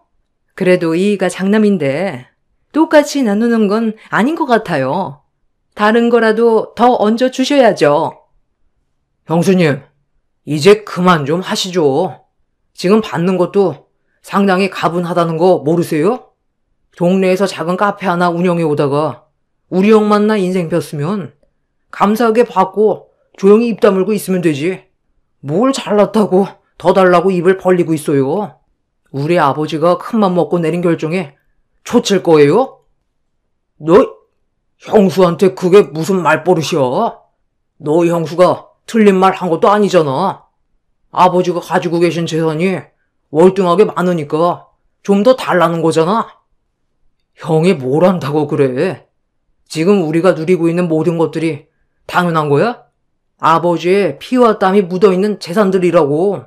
밖에 나가서 하루 종일 일하고 들어와. 꼴랑 300원짜리 받는 주제에 50억짜리 아파트 한 채 주면 감사하게 생각하고 엎드릴 줄 알아야지. 돈에 환장했어? 아버지, 다 필요 없으니까 아무것도 주지 마세요. 저희도 받지 않을게요. 힘들게 철강 사업 이끌어 오시면서 형이 조금이라도 도와준 적 있어요? 회사 이어받을 생각도 하지 않고 집에만 처박혀 밥만 축내던 형한테 50억짜리 아파트 주면 분명 공중분해될 게 뻔하다고요. 자식 새끼 10손가락 깨물면 안 아픈 손가락 없다 하지만 그 자식 하나 때문에 집안 풍비박산 나는 건 시간 문제라고요. 꼴랑 7개월 일 좀 했다고 으스댔는데 형이 얼마나 오래 버틸 것 같은데? 내가 봤을 때 형은 50억 아파트 받는 순간 그거 처분하고 그 돈으로 흥청망청 생활하면서 쓰다가 전부 탕진하면 또 기어 들어와서 손 벌리겠지. 그때 형수님은 또 임신한 몸으로 들어와서 뱃속에 있는 손주 핑계대면서 우리 부모님 협박하려 들 거고 주머니 탈탈 털어 더 이상 나올 게 없으면 그땐 분명 가차없이 버릴 거야. 내 말이 틀려? 뭐 이 자식아, 형한테 못할 말이 없어? 마음 잡고 열심히 살고 있는데 지금 말 다 했어? 아버지, 얘가 하는 행동을 보세요. 이게 맞는 거예요? 다들 그만들 뭐 해라. 내가 너희들 싸우라고 집 한 채씩 남겨준 줄 알아? 한 번만 더 내 앞에서 큰소리치고 얼굴 붉히면 냉전 한 푼 없을 줄 알아? 도달지 말고 주는 대로 받아 가거라. 시부가 크게 화를 내자 형님네는 그 모습에 놀라선 움찔거리더니 더 이상 아무 말도 하지 않았지만 얼굴엔 심술이 가득해 보였습니다. 그날 이후 시부는 약속대로 형님네에겐 청담동 아파트를 넘겨주셨고 남편에게는 시부모님께서 살고 계시던 연희동 단독주택을 넘겨주셨습니다. 그리고 시부모님은 제주도로 이사를 가셨습니다. 그동안 힘들게 살아오신 만큼 삶의 여유를 보내면서 살아가고 싶어 하셨어요. 그 선택을 존중했고 명절날 제주도에서 시부모님을 뵙게 되었죠. 형님 내외는 명절날 얼굴 보는 것 말고는 따로 전화를 하거나 얼굴을 본 적은 없었어요.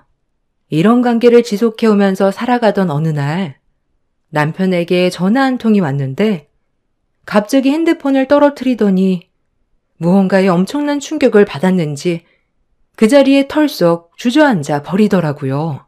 저녁 준비를 하던 저는 무슨 일이냐고 남편에게 물어봤지만 정신 나간 사람처럼 멍하니 있길래 제가 대신 전화를 받았는데 수화기에서 들려온 말은 저에게도 엄청난 충격을 안겨주었습니다. 시부모님 추락사고를 당해 급하게 응급실로 옮겨졌지만 병원에 도착하는 순간 두 분 다 한날 한시에 세상을 떠났다는 충격적인 상황을 설명해 주었네요. 정신이 온전치 않았던 저희 부부는 서둘러 공항으로 향했고 이 사실을 아주버님한테도 설명을 했어요. 저희가 먼저 도착해 시부모님의 모습을 확인했고 남편은 그 자리에 주저앉아 병원이 떠나갈 정도로 오열을 하며 가슴을 내리쳤습니다.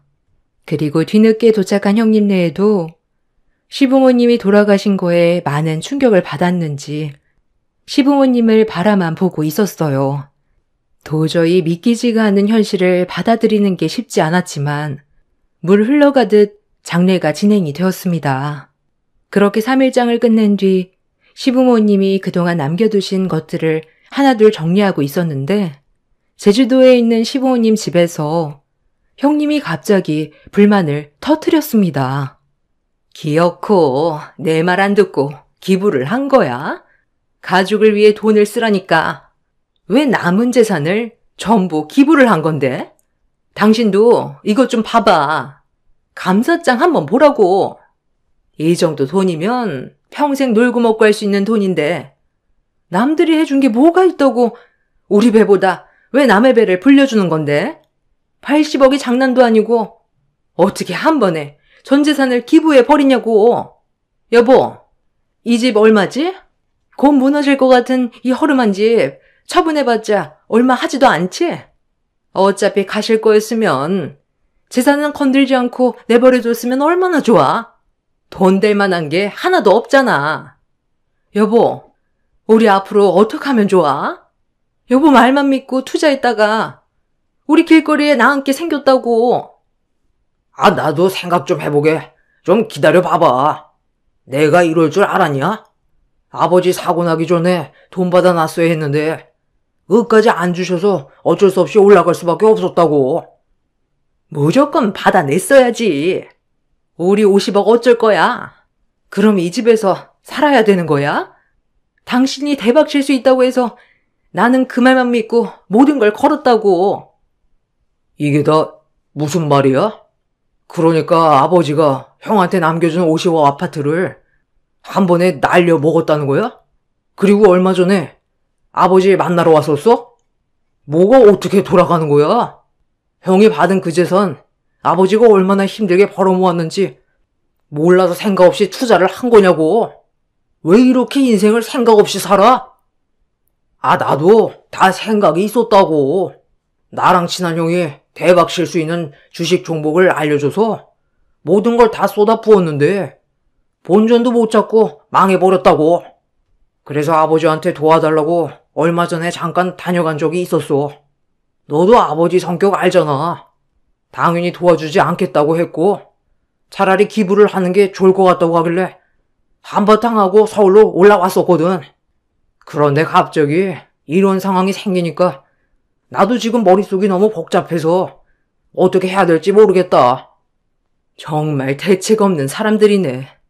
아버님께서 주신 그 아파트가 얼마짜리인데 그걸 처분해서 모험할 생각을 하세요?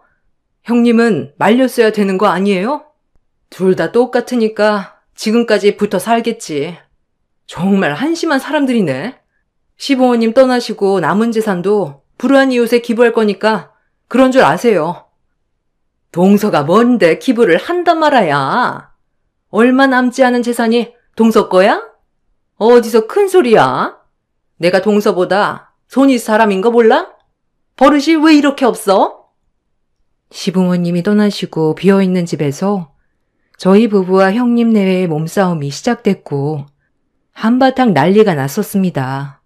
남의 말만 믿고 50억을 주식에 투자한 정신 나간 놈과 대박 친다는 그 말을 믿고 아파트를 처분하게 만든 형님이나 둘 다 똑같았어요. 더 이상 대화조차 하고 싶지 않아 저희 부부는 시부모님의 제주도 집과 얼마 남지 않은 재산에 대해 법적 소송을 진행할 거라며 강하게 밀어붙였습니다.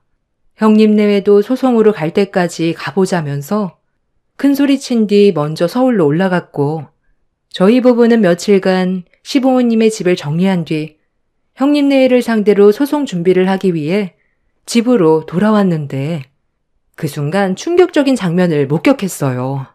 현관문 도어록이 바뀌어 있었고 비밀번호를 눌러봤지만 열리지 않아 갑작스럽게 변한 환경에 놀라 그 자리에서 경찰에 신고를 하려고 핸드폰을 들었는데 현관문이 열리더니 형님 내외가 저희를 반겨주고 있었습니다. 너무 황당해서 고래고래 소리치며 주거 침입죄로 신고하겠다고 하자 아주버님의 말이 저에게 엄청난 충격을 안겨주었네요. 시부모님께서 남편에게 준 연희동 48억짜리 집을 본인들이 가져가겠다며 저희 부부 보고 제주도에서 살라고 어이없는 말을 늘어놓았어요.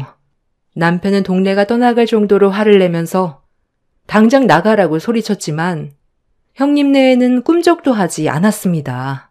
오히려 이 집에서 살고 싶으면 종처럼 지내면 살 수 있게 해주겠다는 억지스러운 말을 뱉었고 남편은 두 사람을 밀치면서 집 안으로 비집고 들어갔습니다. 이미 집 안에 본인들의 물건을 들여놓은 뒤 살림까지 펼쳐놓았더라고요. 너무 기가 차서 형님한테 거침없는 막말을 쏟아내었습니다. 당신들은 생각이 없는 사람들이야? 너희들이 무슨 짓을 한 줄 알아? 나는 지금 당장 주거 침입죄로 너희들을 신고할 거고 감옥에서 썩게 만들 거야. 가족끼리 무슨 주거 침입죄야? 그리고 이 집은 이제 우리 건데? 동서는 제주도에 있는 허름한 집에서 살림 차리고 새 출발하면 되잖아. 이 집을 아버님이 서방님한테 줬지만 우리한테도 권리는 있는 거라고. 법적으로 소송 걸어보던지. 나는 이 집에서 절대로 나가지 않을 거야. 지금 전 재산 전부 탕진해서 오갈 데도 없는데 어딜 나가라는 거야. 그리고 이 집에서 제일 오래 사는 사람이 누구야? 이 사람이야. 저 방 주인이었다고. 우리는 여기에서 살 이유가 있으니까 동서랑 서방님이 이 집에서 살고 싶으면 우리 밑으로 들어와. 억지도 부릴 때 부려야 된다고. 어차피 모든 계획이 전부 다 틀어졌는데 뭐가 두렵겠어? 정말 상식 이하의 사람들이네. 당신들 때문에 아버님 어머님이 스트레스 받아서 사고로 돌아가신 거라고. 우리는 니들을 절대로 용서하지 않을 거야. 저는 곧장 경찰서에 신고를 하기 위해 핸드폰을 들었는데 그 순간 현관 화상폰이 켜졌고 누군가 초인종을 누르기 시작했어요. 잠깐의 정적이 흐르는 사이 초인종을 누른 사람에게 누구냐고 물어봤는데 얼마 전에 있었던 시부모님의 사고 담당 형사라며 잠깐 대화를 하길 원했습니다. 저는 곧바로 현관문을 열어줬는데 형사들이 줄지어 들어오는 순간 형님네와 마주치더니 갑자기 두 사람에게 달려들어 제압을 한 뒤 수갑을 채웠습니다. 순식간에 일어난 돌발 상황이라 아무것도 파악이 되지 않았던 저희 부부는 무슨 일이냐고 담당 형사에게 현재 상황에 대해 설명을 부탁했는데 담당 형사가 아무 말 없이 핸드폰을 꺼내 저희 부부에게 영상 하나를 보여준 순간 남편이 형님네를 개패듯이 발길질하며 무력을 행사했어요. 저는 핸드폰 영상 속의 인물들을 보고 경악을 했고 온몸에 소름이 돋았습니다. 형님은 시부모님 차 앞에서 망을 보고 있었고 아주버님은 차 밑에 들어가 무언가를 만지는 듯 보였어요. 그리고 담당 형사가 저에게 보여준 증거물은 브레이크 선을 절단하고 던져버린 가위였습니다. 현장에서 멀리 떨어지지 않은 곳에서 발견을 했는데 지문 감식 결과 아주버님의 지문으로 확인이 되었고 그 말을 듣자마자 저 또한 제정신이 아니었습니다. 아주버님이 형님을 만나 결혼을 하면서 일자리를 알아봤는데 그 일이 바로 정비 일이었어요. 형님이 평생 직업이라면서 적극적으로 밀어붙였던 일이었죠. 두 옆놈들이 연행이 되고 나서 나중에 받게 된 진술은 시부모님의 생명보험금과 재산을 노리고 세운 계획적인 범행이었습니다. 인적이 드문 저녁 시간을 틈타 CCTV가 비추지 않고 있는 사각지대에서 범행을 저지르려 했지만 미처 발견하지 못한 방범용 CCTV에 흔적을 남기게 되었던 거였습니다. 그리고 시부모님의 차량에 브레이크 선이 절단된 것도 확인을 할 수가 있었어요. 정말 상상도 못할 일이었고 돈 때문에 이런 말도 안 되는 범행을 저질렀다는 거에 그 인간들을 용서할 수가 없었습니다. 결국 두 연놈들은 계획적인 범행으로 시부모님을 돌아가시게 만든 죄에 대한 값으로 징역 25년형을 받았습니다. 무기징역보다 그 이상의 처벌을 받지 못한 거에 대해 너무 화가 납니다. 저희 부부는 아직까지 눈앞에 펼쳐진 현실을 받아들이지 못해 상당히 힘든 상태이고 형님의 아이를 저희 가족이 돌보고 있는 중입니다. 요즘 여러 가지로 생각이 너무 많아서 머리가 깨질 것 같지만 하나하나 풀어나가다 보면 언젠간 길이 보이겠지만 우울증을 극복하기란 쉽지 않은 것 같네요. 남편은 더 이상 이 땅에서 살고 싶지 않다면서 이민을 생각하고 있어요. 형님의 아이한테도 그게 정서적으로 더 좋을 것 같습니다. 아직 3살밖에 안 됐기 때문에 그냥 제 아들로 받아들이는 게 속 편할 것 같아요. 이 세상에서 돈이 아무리 중요하다고 하지만 자신을 낳아준 부모에게 해선 안 될 행동을 저지른 그 사람과 이런 일을 계획했던 그 여자가 2번 다시 세상 밖으로 나오지 않길 바랄 뿐입니다. 힘든 시간들을 이겨내고 있는 저희 가족들이 앞으로 이 상황을 잘 헤쳐나갔으면 좋겠어요. 제 사연 들어주셔서 감사합니다. 안녕하세요. 결혼 8년 차에 접어든 유부녀입니다. 올라오는 많은 사연들을 접하면서 기가 막히기도 하고 속이 상하기도 했는데요. 곰곰이 생각해보니 제 사연도 여기에 올라올 만한 일이지 않을까 싶어 이렇게 사연을 전해봅니다. 결혼을 하면서 다른 것은 어렵지 않았지만 한 가지 걸리는 것이라면 바로 시어머니의 태도입니다. 앞뒤가 다른 사람이라고 하죠. 저는 시어머니의 민낯을 본 최초의 사람이 아닐까 생각이 들 정도였는데요. 지금까지도 정신을 못 차리는 시어머니를 보며 답답한 마음에 글을 쓰게 되었습니다. 남편과 저는 같은 대학에서 만나 연애를 시작했어요. 남편은 타지에서 생활을 하다가 다른 지역으로 대학을 온 상황이었죠. 그때 당시만 하더라도 가족과 교류가 많지 않았고 남편 역시 가족에 대한 이야기를 많이 하지 않았어요. 방학이 되어서도 집에 내려가지 않고 저와 같이 아르바이트를 하면서 지냈고 연애를 할 때도 가족들과 통화를 하는 것을 한 번도 본 적이 없었답니다. 그러다 보니 저 역시 남편의 가족에 대한 관심을 많이 갖지는 않았었는데요.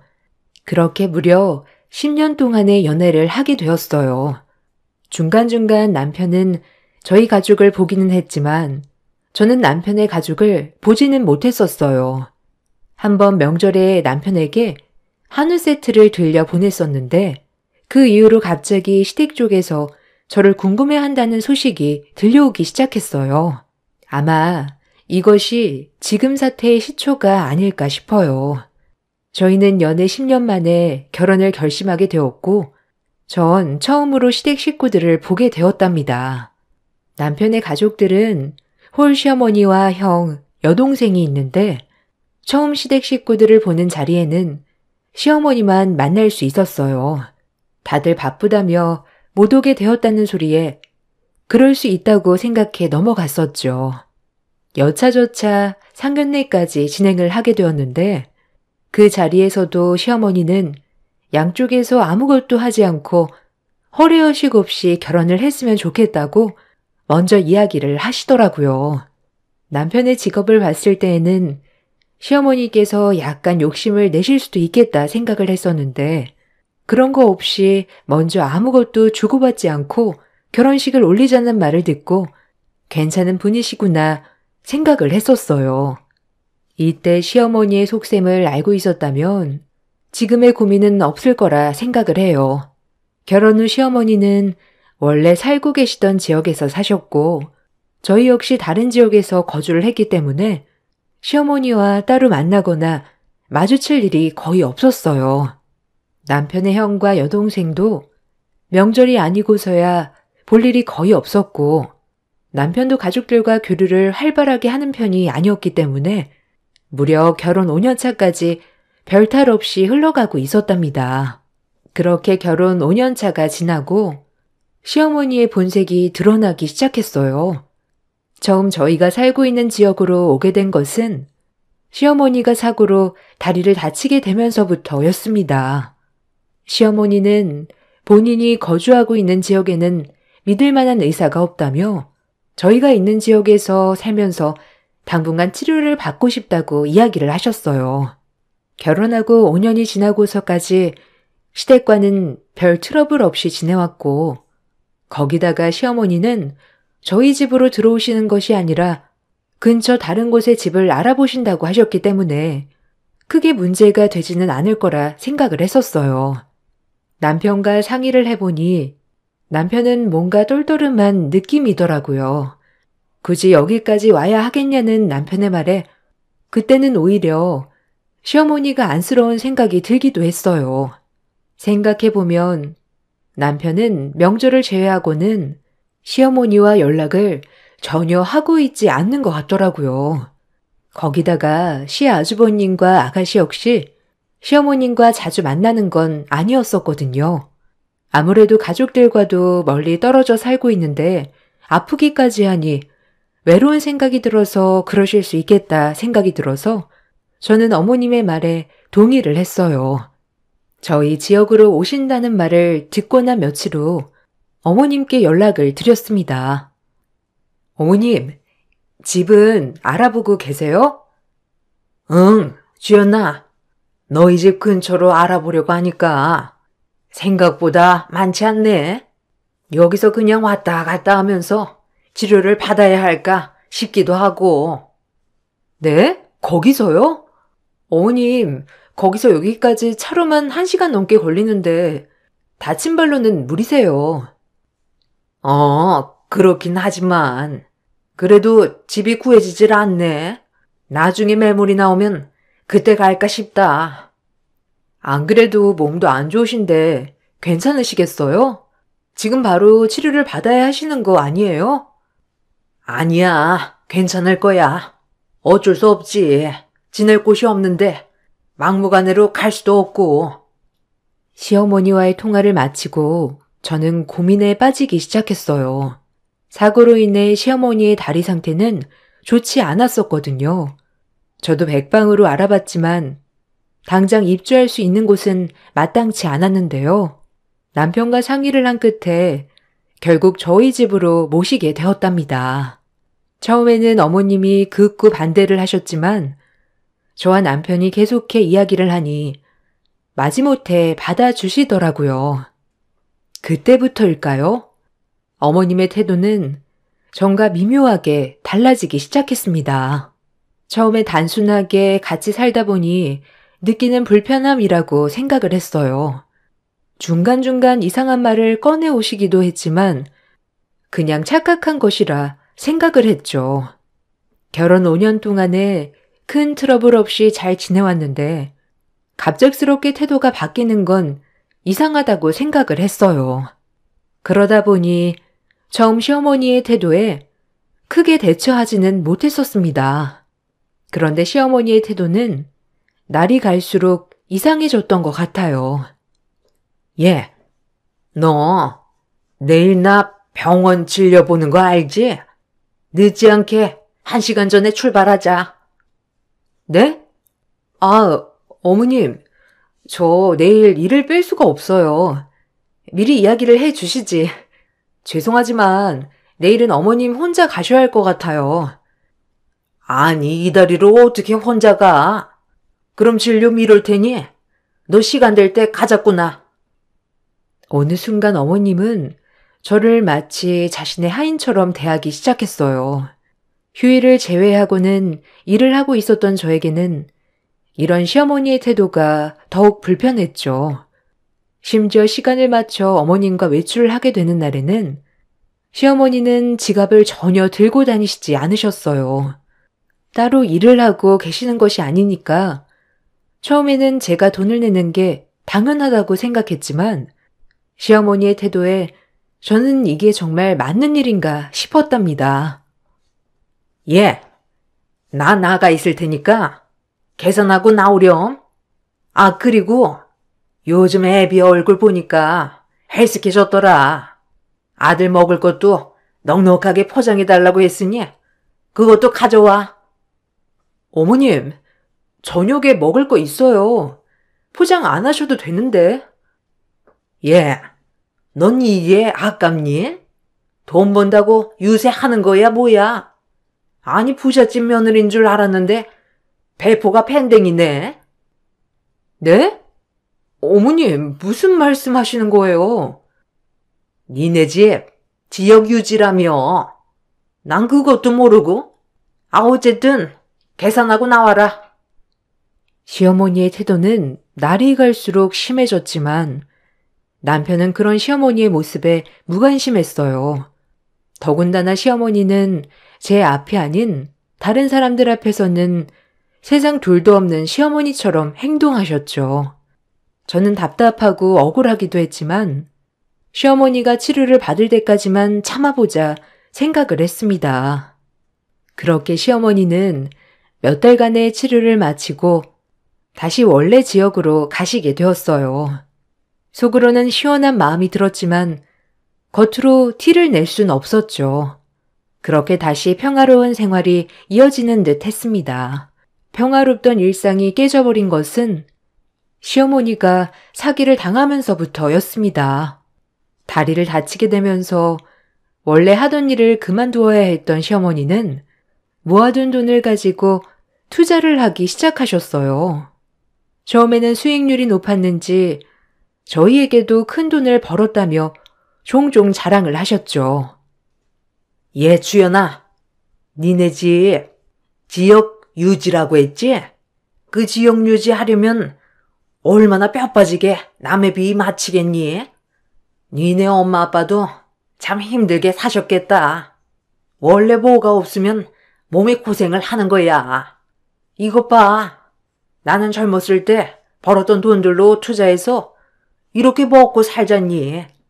너희 부모님도 이제 남의 비 맞춰서 사시지 마시고 투자하시라고 해. 엄마, 제발 말은 제대로 해. 엄마 지금 투기하는 거야, 투기. 그게 정말 투자라고 생각해? 그리고 장인 장모님을 그렇게 이야기하지 마. 누구보다 성실하게 열심히 살아오신 분들이셔. 도대체 창피하게 왜 그렇게 이야기하는 거야? 아니, 내가 무슨 틀린 말 했니? 지금은 모르겠지만 예전에는 다 남의 뒤 봐주고 큰 자리 얻고 그랬어. 어머님, 저희 부모님 그렇게 사신 거 아니세요. 그렇게 말씀하시니 속이 상하네요. 무슨 이런 이야기로 속이 상해? 너도 별나다 정말. 어머님은 종종 이상한 말씀을 서슴없이 하시기도 했지만 남편이 그럴 때마다 어머님을 나무랐고 저 역시 참지 않고 이야기를 했어요. 시어머니는 마치 자신의 잘못은 없다는 듯 이야기를 마무리하셨고 저희 역시 더 이상 말이 통하지 않는구나 싶어 길게 이야기하지는 않았답니다. 시어머니의 투자는 계속 성공적으로 이어지게 되었고 집에는 전에 없었던 명품 가방이며 옷들, 신발, 보석 등이 생기기 시작했어요. 가끔씩 시어머니 댁에 갈 때마다 새롭게 생긴 물건들을 보면서 놀라기도 했지만 시어머니에게 말이라도 꺼내는 순간 바로 머리가 아파할 것 같아 한 번도 티를 내지 않았답니다. 그렇게 시어머니의 자금줄이 튼튼해지면서 집을 나갔던 아주버님과 아가씨도 다시 어머님 댁으로 들어와 살기 시작하더라고요. 처음에는 그동안 신경도 안 쓰던 두 사람이 갑자기 시어머님 댁으로 들어왔다는 소식에 놀랐는데 두 사람은 어머님보다는 어머님 돈에 더 관심이 많더라고요. 저는 바로 느껴졌지만 어머님은 이제야 자식들이 정신을 차렸다며 자신이 노력한 덕분이라 생각을 하셨죠. 그래도 남편의 다른 형제들이 시어머님 곁에 있으니 이제는 한결 나아지겠다 생각을 했었어요. 그렇지만 시어머님의 태도는 그 이후 더욱 이상해져만 갔습니다. 시어머님은 그때 이후로 저에게 요구하는 것들이 많아지기 시작했어요. 평상시에는 용돈이란 걸 요구하지 않았던 시어머니지만 어느 순간부터 매달 용돈을 요구하기 시작했답니다. 예, 내 친구들 며느리들 보니까 말이야. 매달 만날 때마다 용돈을 쥐어준다고 하더라. 넌 네 남편 민수 친구 성준이 알지? 걔 며느리는 의사라서 아프면 바로 가서 치료받고 주기적으로 영양제도 보내주고 그런다고 하던데. 아이고, 난 뭔 복을 갖고 있나 몰라. 어머님, 용돈을 원하시는 거예요? 남편과 한번 이야기를 해볼게요. 아니, 넌 지금까지 뭔 이야기를 들은 거니? 아까 말했잖아요. 남편한테 비밀로 하고 지어주는 거라고. 너 돈도 많은데 왜 허락을 받아? 어머님, 이제 아이도 갖고 미래도 생각해야죠. 지금 모아두지 않으면 나중에는 더 힘들잖아요. 용돈 필요하시면 남편과 상의해 볼게요. 에휴, 넌 말이 안 통하네. 됐다. 엎드려 절받기 그만할란다. 시모는 어떻게든 저에게 용돈뿐만 아니라 틈틈이 무언가를 요구하기 시작하셨어요. 그렇지만 저는 너무나 의아했답니다. 결혼을 할 때도 양가 지원 없이 집을 구하고 생활비를 마련하고 거기다가 우리 두 사람 모두 아직까지는 월급이 넉넉한 편은 아니었기 때문에 아이까지 생각한다면 지출을 줄여야 하는 형편이었거든요. 그런데 어느 순간부터 시어머니의 계속되는 금전적 요구로 점점 의문은 커지기 시작했답니다. 시어머니에 대한 의문이 커지면서 저는 점점 시어머니께 단호하게 이야기를 하게 되었어요. 문제는 시어머니뿐만 아니라 시아주버님과 아가씨도 함께 저에게 무언가를 요구하기 시작했다는 것이었어요. 평소에는 전화 한 통도 없었던 아가씨가 갑자기 전화가 와 나갔을 때도 당황을 할 수밖에 없었어요. 어머, 아가씨, 오랜만이에요. 아니, 어떻게 여기까지 오셨어요? 밥은 먹었어요? 오빠는 여기 온 거 알고 있어요? 아, 언니? 오빠한테는 이야기 안 하고 언니 보러 온 거예요. 잠시 시간 괜찮아요? 아니, 이런저런 할 이야기도 있고. 아, 그럼요. 아가씨, 무슨 일 있어요? 요즘 시어머님 댁에서 같이 지내는 건 어때요? 아, 그게 말이죠. 언니, 저 엄마랑 더 이상 못 살 것 같아요. 네? 아니, 왜요? 잘 지내고 계신 거 아니에요? 아, 엄마랑 맞지도 않고 괜히 합가하겠다고 집도 정리하고 왔는데. 언니, 혹시 저 1년만 살 집 마련해주면 안 돼요? 제가요?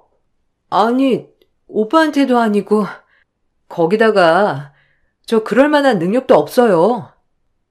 에이, 언니 그만한 능력 있잖아요. 오빠한테 말했다가는 저 당장 내쫓길 거예요. 언니, 오빠한테는 비밀로 할 테니 한 번만 도와주세요. 아가씨의 황당한 요구는 며칠 동안 계속되었어요. 저는 밑도 끝도 없이 요구하는 시댁 식구들이 어처구니가 없었지만 그렇다고 해서 없는 걸 도와줄 수는 없다 생각을 했답니다. 그 이후에도 어머님은 냉장고를 사달라, 텔레비전이 고장났다, 차가 말을 안 듣는다며 이런저런 이야기들로 저에게 무언가 요구하셨어요. 그때마다 혹시나 남편에게 이런 이야기를 들어봤냐며 물어보면 자신에게는 한 번도 전화가 온 적이 없다고 대답을 하더라고요. 저는 그때 시댁 식구들이 내가 만만하니 이러는 거라는 걸 알게 되었답니다.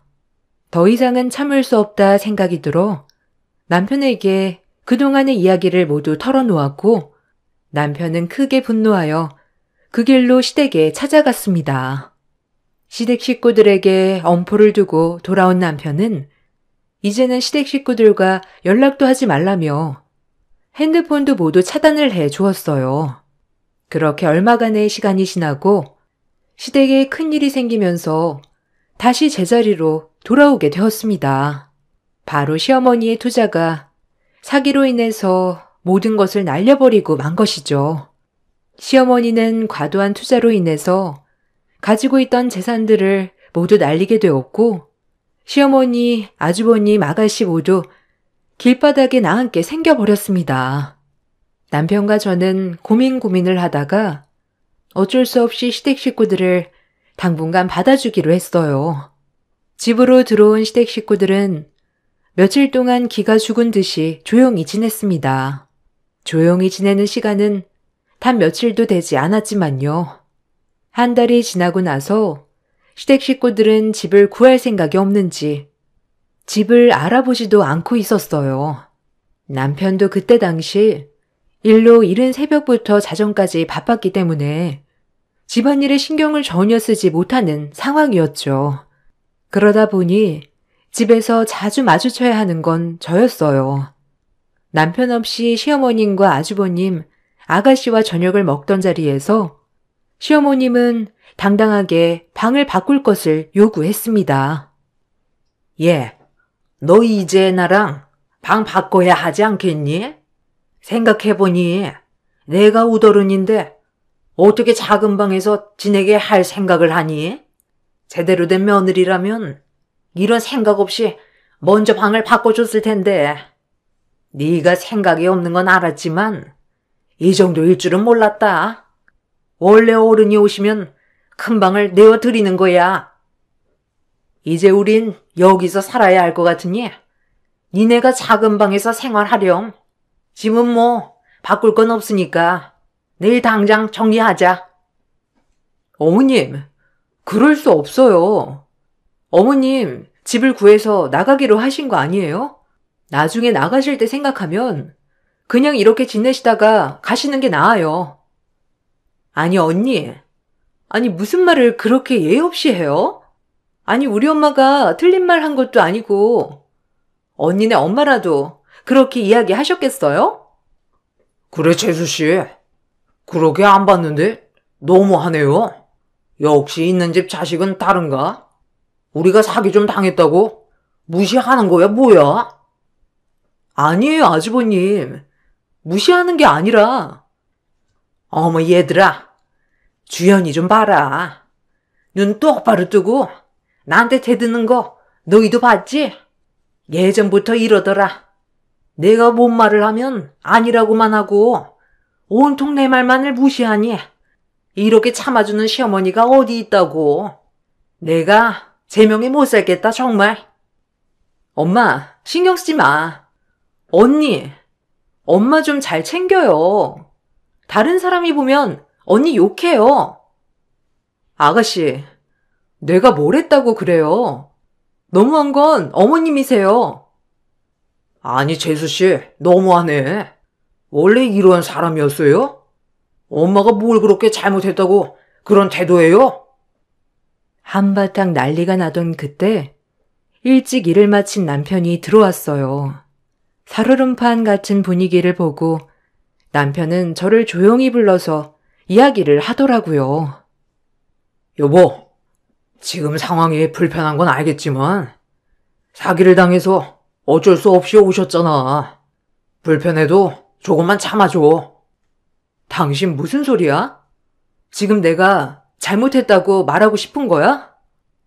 아니, 그게 아니고. 아휴, 됐다. 그만 얘기하자. 뭘 그만 얘기해. 너무한 건 당신네 식구들이야.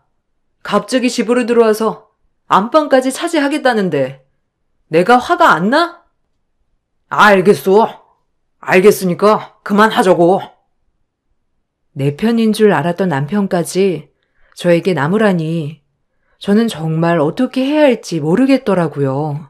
밖에 있었던 시댁 식구들이 남편이 저에게 뭐라고 이야기를 하는 걸 들었는지 그날 이후부터는 노골적으로 저를 무시하기 시작했습니다.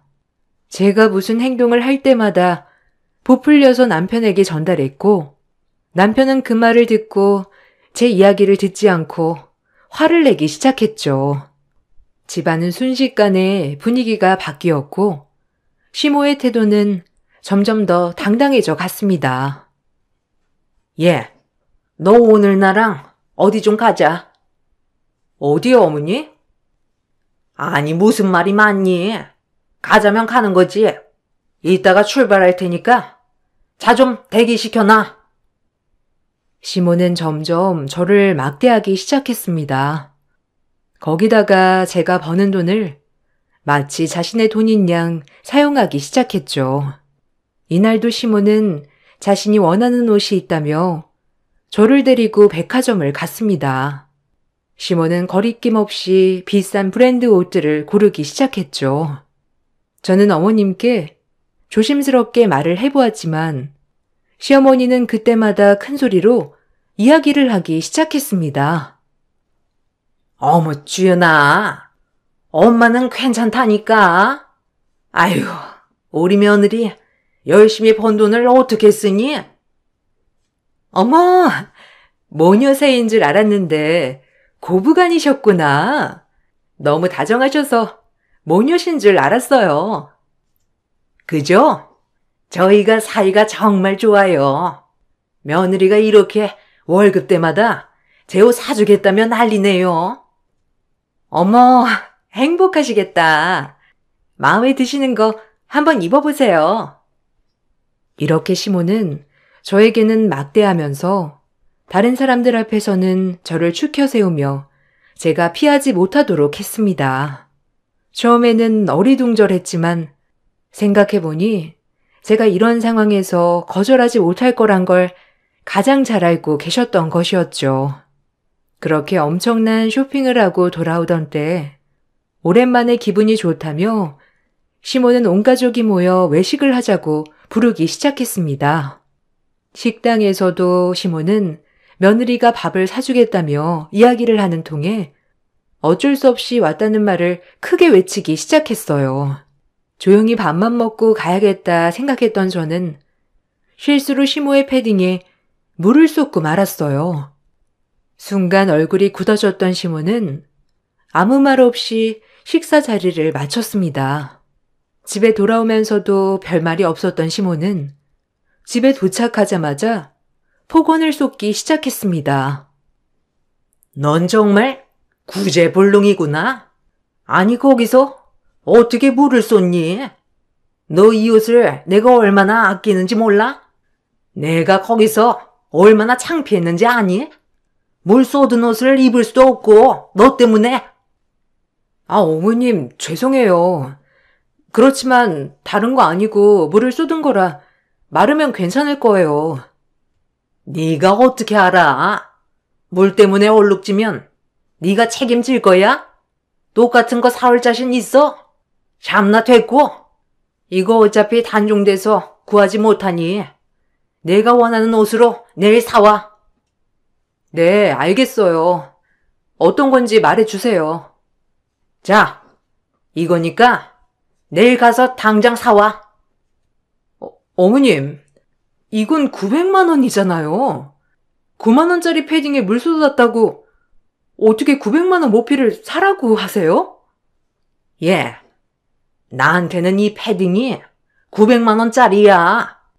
니까짓게 뭘 안다고 그깟 판매 금액으로 이야기를 해? 네가 잘못해놓고 지금 그딴 소리가 나와? 아니, 그래도 어머니. 역시 넌 알겠다는 말을 한 번도 안 하는구나. 시애미가 하라면 할 것이지. 시어머니가 난동을 피우던 그 순간 욕실문이 활짝 열렸습니다. 열린 문으로 나온 사람은 다름 아닌 제 친정 아버지였어요.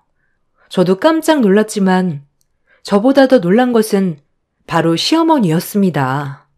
놀란 표정으로 아빠를 보니 아빠는 당장이라도 집을 뒤엎을 것 같은 표정으로 시어머니를 바라보고 있었습니다. 시어머니는 아빠를 보며 놀란 표정을 짓다가 해명을 하기 시작했죠. 아니 사돈. 아니 여기는 어쩐 일로?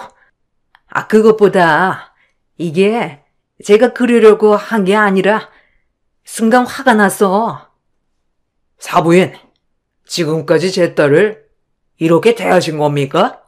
그때 저와 나눈 이야기와는 전혀 다르네요. 저희가 약속한 건 없던 일로 하시죠. 아이고, 사돈어른, 아닙니다. 오해하시는 거예요. 이게 어떻게 오해를 하는 겁니까? 애지중지 키운 딸을 보내놓았더니? 주연아, 가자. 여기 더 이상 있을 필요 없다. 시모는 아빠의 옷을 잡고 계속해서 오해하는 거라며 이야기를 하셨지만 아버지는 아무런 대답도 하지 않은 채 저의 손을 잡고 집으로 향하셨습니다.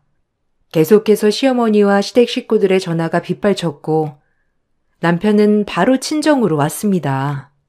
집에 오고 나서도 아무런 이야기를 하지 않으셨던 아버지는 남편이 도착하고 나서 저희 둘을 앉히고 이야기를 해 주셨습니다. 아버지께서 하신 이야기는 정말 놀라웠죠. 사실 몇 년 전 사부인께서 나를 찾아온 적이 있었다. 사부인은 지금 당장 집을 빼야 하는 상황이지만 금전적인 여유가 되지 않아서 너희와 합가를 해야 할 것 같다며 이야기를 했단다. 그때 난 하나밖에 없는 외동딸이 시어머니와 함께 살다 보면 불편하진 않을까 싶어 사부인에게 1억을 빌려주었지. 그 후로 사부인은 몇 번 나와 너희 엄마를 찾아와 하소연을 하면서 자금을 지원해주길 바랬다. 난 주연이 네가 행복하고 안정적으로 살 거라 생각을 하고 빌려준 것이었지만 이런 취급을 받고 있을 줄이야. 아버님, 죄송합니다. 다 제 불찰입니다. 상황이 그래서 어쩔 수 없는 일이라 생각하고 신경 쓰지 않았습니다. 정말 죄송합니다. 자네, 미안하지만 주연이와 헤어져 주게. 그리고 사돈과 이야기를 했던 자금은 앞으로 더 이상은 없을 걸세. 아버님, 그럴 수 없어요. 주연이와는 헤어질 수 없습니다. 용서해 주세요. 내 생명보다 더 소중히 키웠던 딸이야. 결혼을 할 때도 자네에게 이야기하지 않았나? 다른 것보다 내 딸 편이 되어주라고. 주연이가 그 모진 일을 당할 때 자네는 어디서 무얼 하고 있었나? 겨우 불을 쏟은 것으로 온갖 멸시와 무시를 당했는데 그런 집안에 어떻게 다시 내 딸을 보내라는 건가? 자네 딸이었으면 그렇게 할 수 있겠나? 더 이상 자네와도 이야기를 하고 싶지 않네. 이만 돌아가. 남편은 아빠의 말을 듣고 집으로 돌아갔고 아빠는 저에게 나머지 이야기를 해 주었습니다. 원래 결혼 자금으로 제가 어릴 적부터 모아둔 돈을 결혼을 할 때 모두 주려고 했지만 시어머니의 말을 듣고 나중에 어려운 일이 있을 때 사용을 해야 되겠다 생각을 하셨다고 해요. 그러다 어디선가 시어머니가 저희 집안이 지역 유지라는 이야기를 들었는지 계속해서 돈이 없다며 찾아오기 시작하셨다고 합니다. 처음에는 저를 위해서 아빠는 한 번만 시어머니를 도와주기로 하셨지만 점점 시어머니의 요구는 노골적으로 변해갔다고 합니다. 생각해보니 아버지께 자금을 받으러 갔던 시기부터 시어머니는 저를 부잣집 며느리라 칭하기 시작했었죠. 저는 그것도 모르고 갑자기 변한 시어머니의 태도를 의아해하기만 했던 거고요. 처음에 수월하게 필요한 돈을 받고 나니 시어머니는 욕심이 생겼던 것 같습니다. 그래서 나를 힘들게 하면 친정 식구들이 마음이 약해져 자신에게 더 자금을 줄 것이라는 어이없는 생각을 했던 것이죠. 아빠 역시 시어머니의 욕심을 아셨기 때문에 도와주지 않으면 그 피해가 저에게 갈 것이라 예상을 했다고 합니다. 그렇지만 이렇게까지 저에게 막말을 퍼붓고 있을 거란 생각을 전혀 하지 못했는데 바로 그날 직면을 하게 되었던 것입니다. 아빠는 이날 일 전에도 시어머니가 찾아오셨다고 이야기를 하셨어요. 그날도 시어머니는 어쩔 수 없이 저희 집에서 다 같이 지내고 있는다며 돈이 없어 이사를 갈 수가 없다는 이야기로 아빠에게 말을 꺼내 오셨다고 해요. 고민을 하던 아빠는 시어머니가 필요한 금액을 빌려주고 이번이 마지막이라는 말을 직접 하기 위해서 저희 집까지 찾아오게 되신 거였습니다. 집으로 찾아갔더니 아무도 나오지 않아